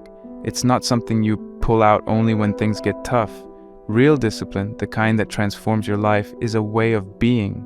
It's something you carry with you into everything. How you wake up, how you eat, how you work, how you speak, how you rest. It's not about being rigid or joyless. It's about living with intention, clarity, and purpose every single day. It's about asking yourself, what really matters? And then having the courage to strip everything else away. As Antoine de Saint-Exupéry put it, perfection is achieved, not when there is nothing more to add, but when there is nothing left to take away. That's the heart of minimalist discipline. not adding more to your life, but removing what's not essential, until what remains is strong, focused, and free. Marcus Aurelius lived this way. Despite being emperor of the most powerful empire in the world, he didn't live lavishly. He didn't chase pleasure or status. His writings and meditations are shockingly humble. He reminds himself to wake up early, to serve others, to resist anger, to stay grounded. He didn't need to write those things. He was the ruler of Rome, but he did it anyway, every day, because he understood that without continuous self-discipline, the mind decays. It wanders. It forgets what matters. And Marcus didn't want to forget. He wanted to live every day in accordance with reason, duty, and virtue. Not as a philosopher on a pedestal, but as a man in the world.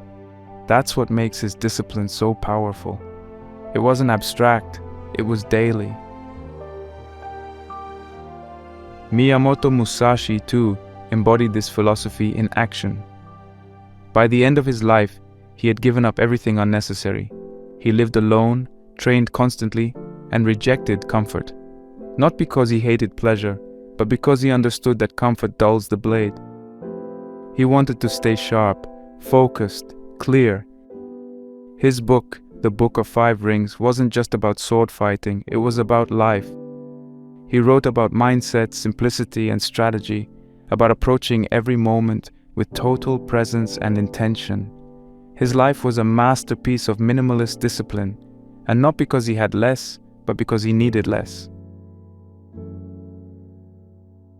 So how do we bring this kind of disciplined simplicity into our lives today? We're not emperors or samurai. We live in a world of chaos, notifications, obligations, endless noise. But that's exactly why this mindset is so important now more than ever. The more chaotic your world is, the more essential your discipline becomes. Start with your finances. How much of your spending is driven by impulse? How much is actually aligned with your values? Most people spend money not to meet needs, but to escape discomfort. We shop when we're bored, we chase status through objects, but minimalist discipline flips that mindset. It says, buy less, spend with intention, save more than you think you need. Because financial freedom isn't about having everything, it's about needing less. About building a life where your peace doesn't depend on your next paycheck or your next upgrade. Track your spending, cut out the excess, focus on what truly adds value. That's financial discipline. Next, think about your health. You don't need a perfect diet or a six-pack. What you need is consistency. You need a few simple habits: eating whole foods, moving your body daily, getting sleep. And you need to repeat them for the rest of your life. No extremes, no gimmicks, just sustainable practices. A 30-minute walk every day does more than a month of intense workouts you'll quit by next week. Small habits, repeated with discipline, become unstoppable.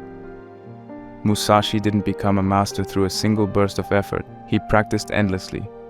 So can you. What about your relationships? Discipline matters here too. It's about being present, about choosing quality over quantity. It means showing up when it's hard, listening when you'd rather speak, staying honest when it's uncomfortable. Modern life tempts us to spread our energy thin, to be connected to everyone but deeply close to no one. Minimalist discipline in relationships means simplifying. Fewer distractions, fewer games, more depth, more intention. You don't need hundreds of people in your life. You need a few strong connections built through consistent effort and clarity.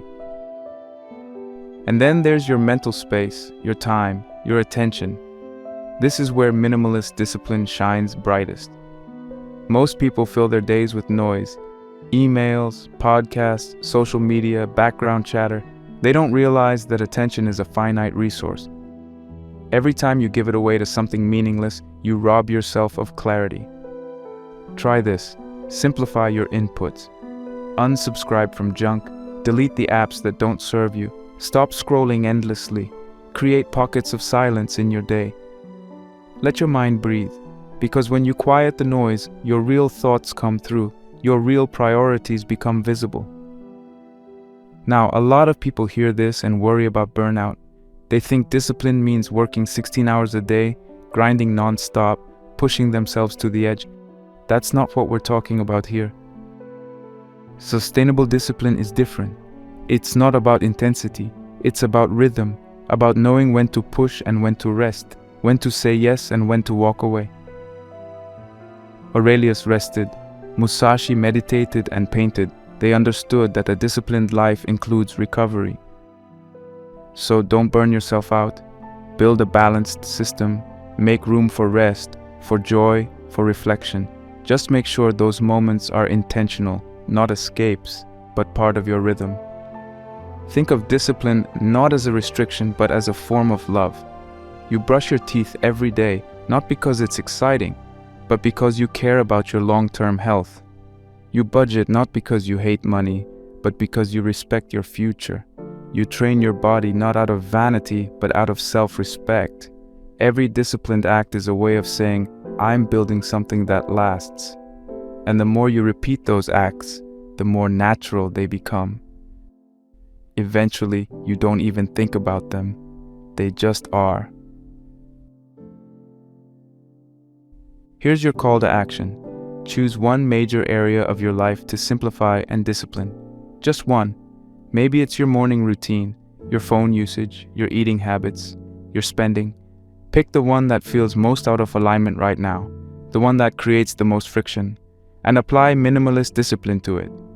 Strip away the excess, focus on what works, and then stick with it. Not for a week, not for a challenge, but as a lifestyle, as a philosophy. Because in the end, discipline is not something you check off a list. It's something you live. It's not about being perfect. It's about being intentional, every day, in every area. Like Aurelius, like Musashi, quietly, consistently, powerfully. You don't need more. You need less, but better. Less distraction, less noise, less chaos, more purpose, more clarity, more strength. Discipline gives you that, not someday, not in some distant perfect future, but now. In this moment, in the way you choose to live your next hour, your next task, your next breath. So live simply, live clearly, live with discipline, not because you have to, but because you choose to. That's the way of the Stoic. That's the way of the samurai. And it can be your way too.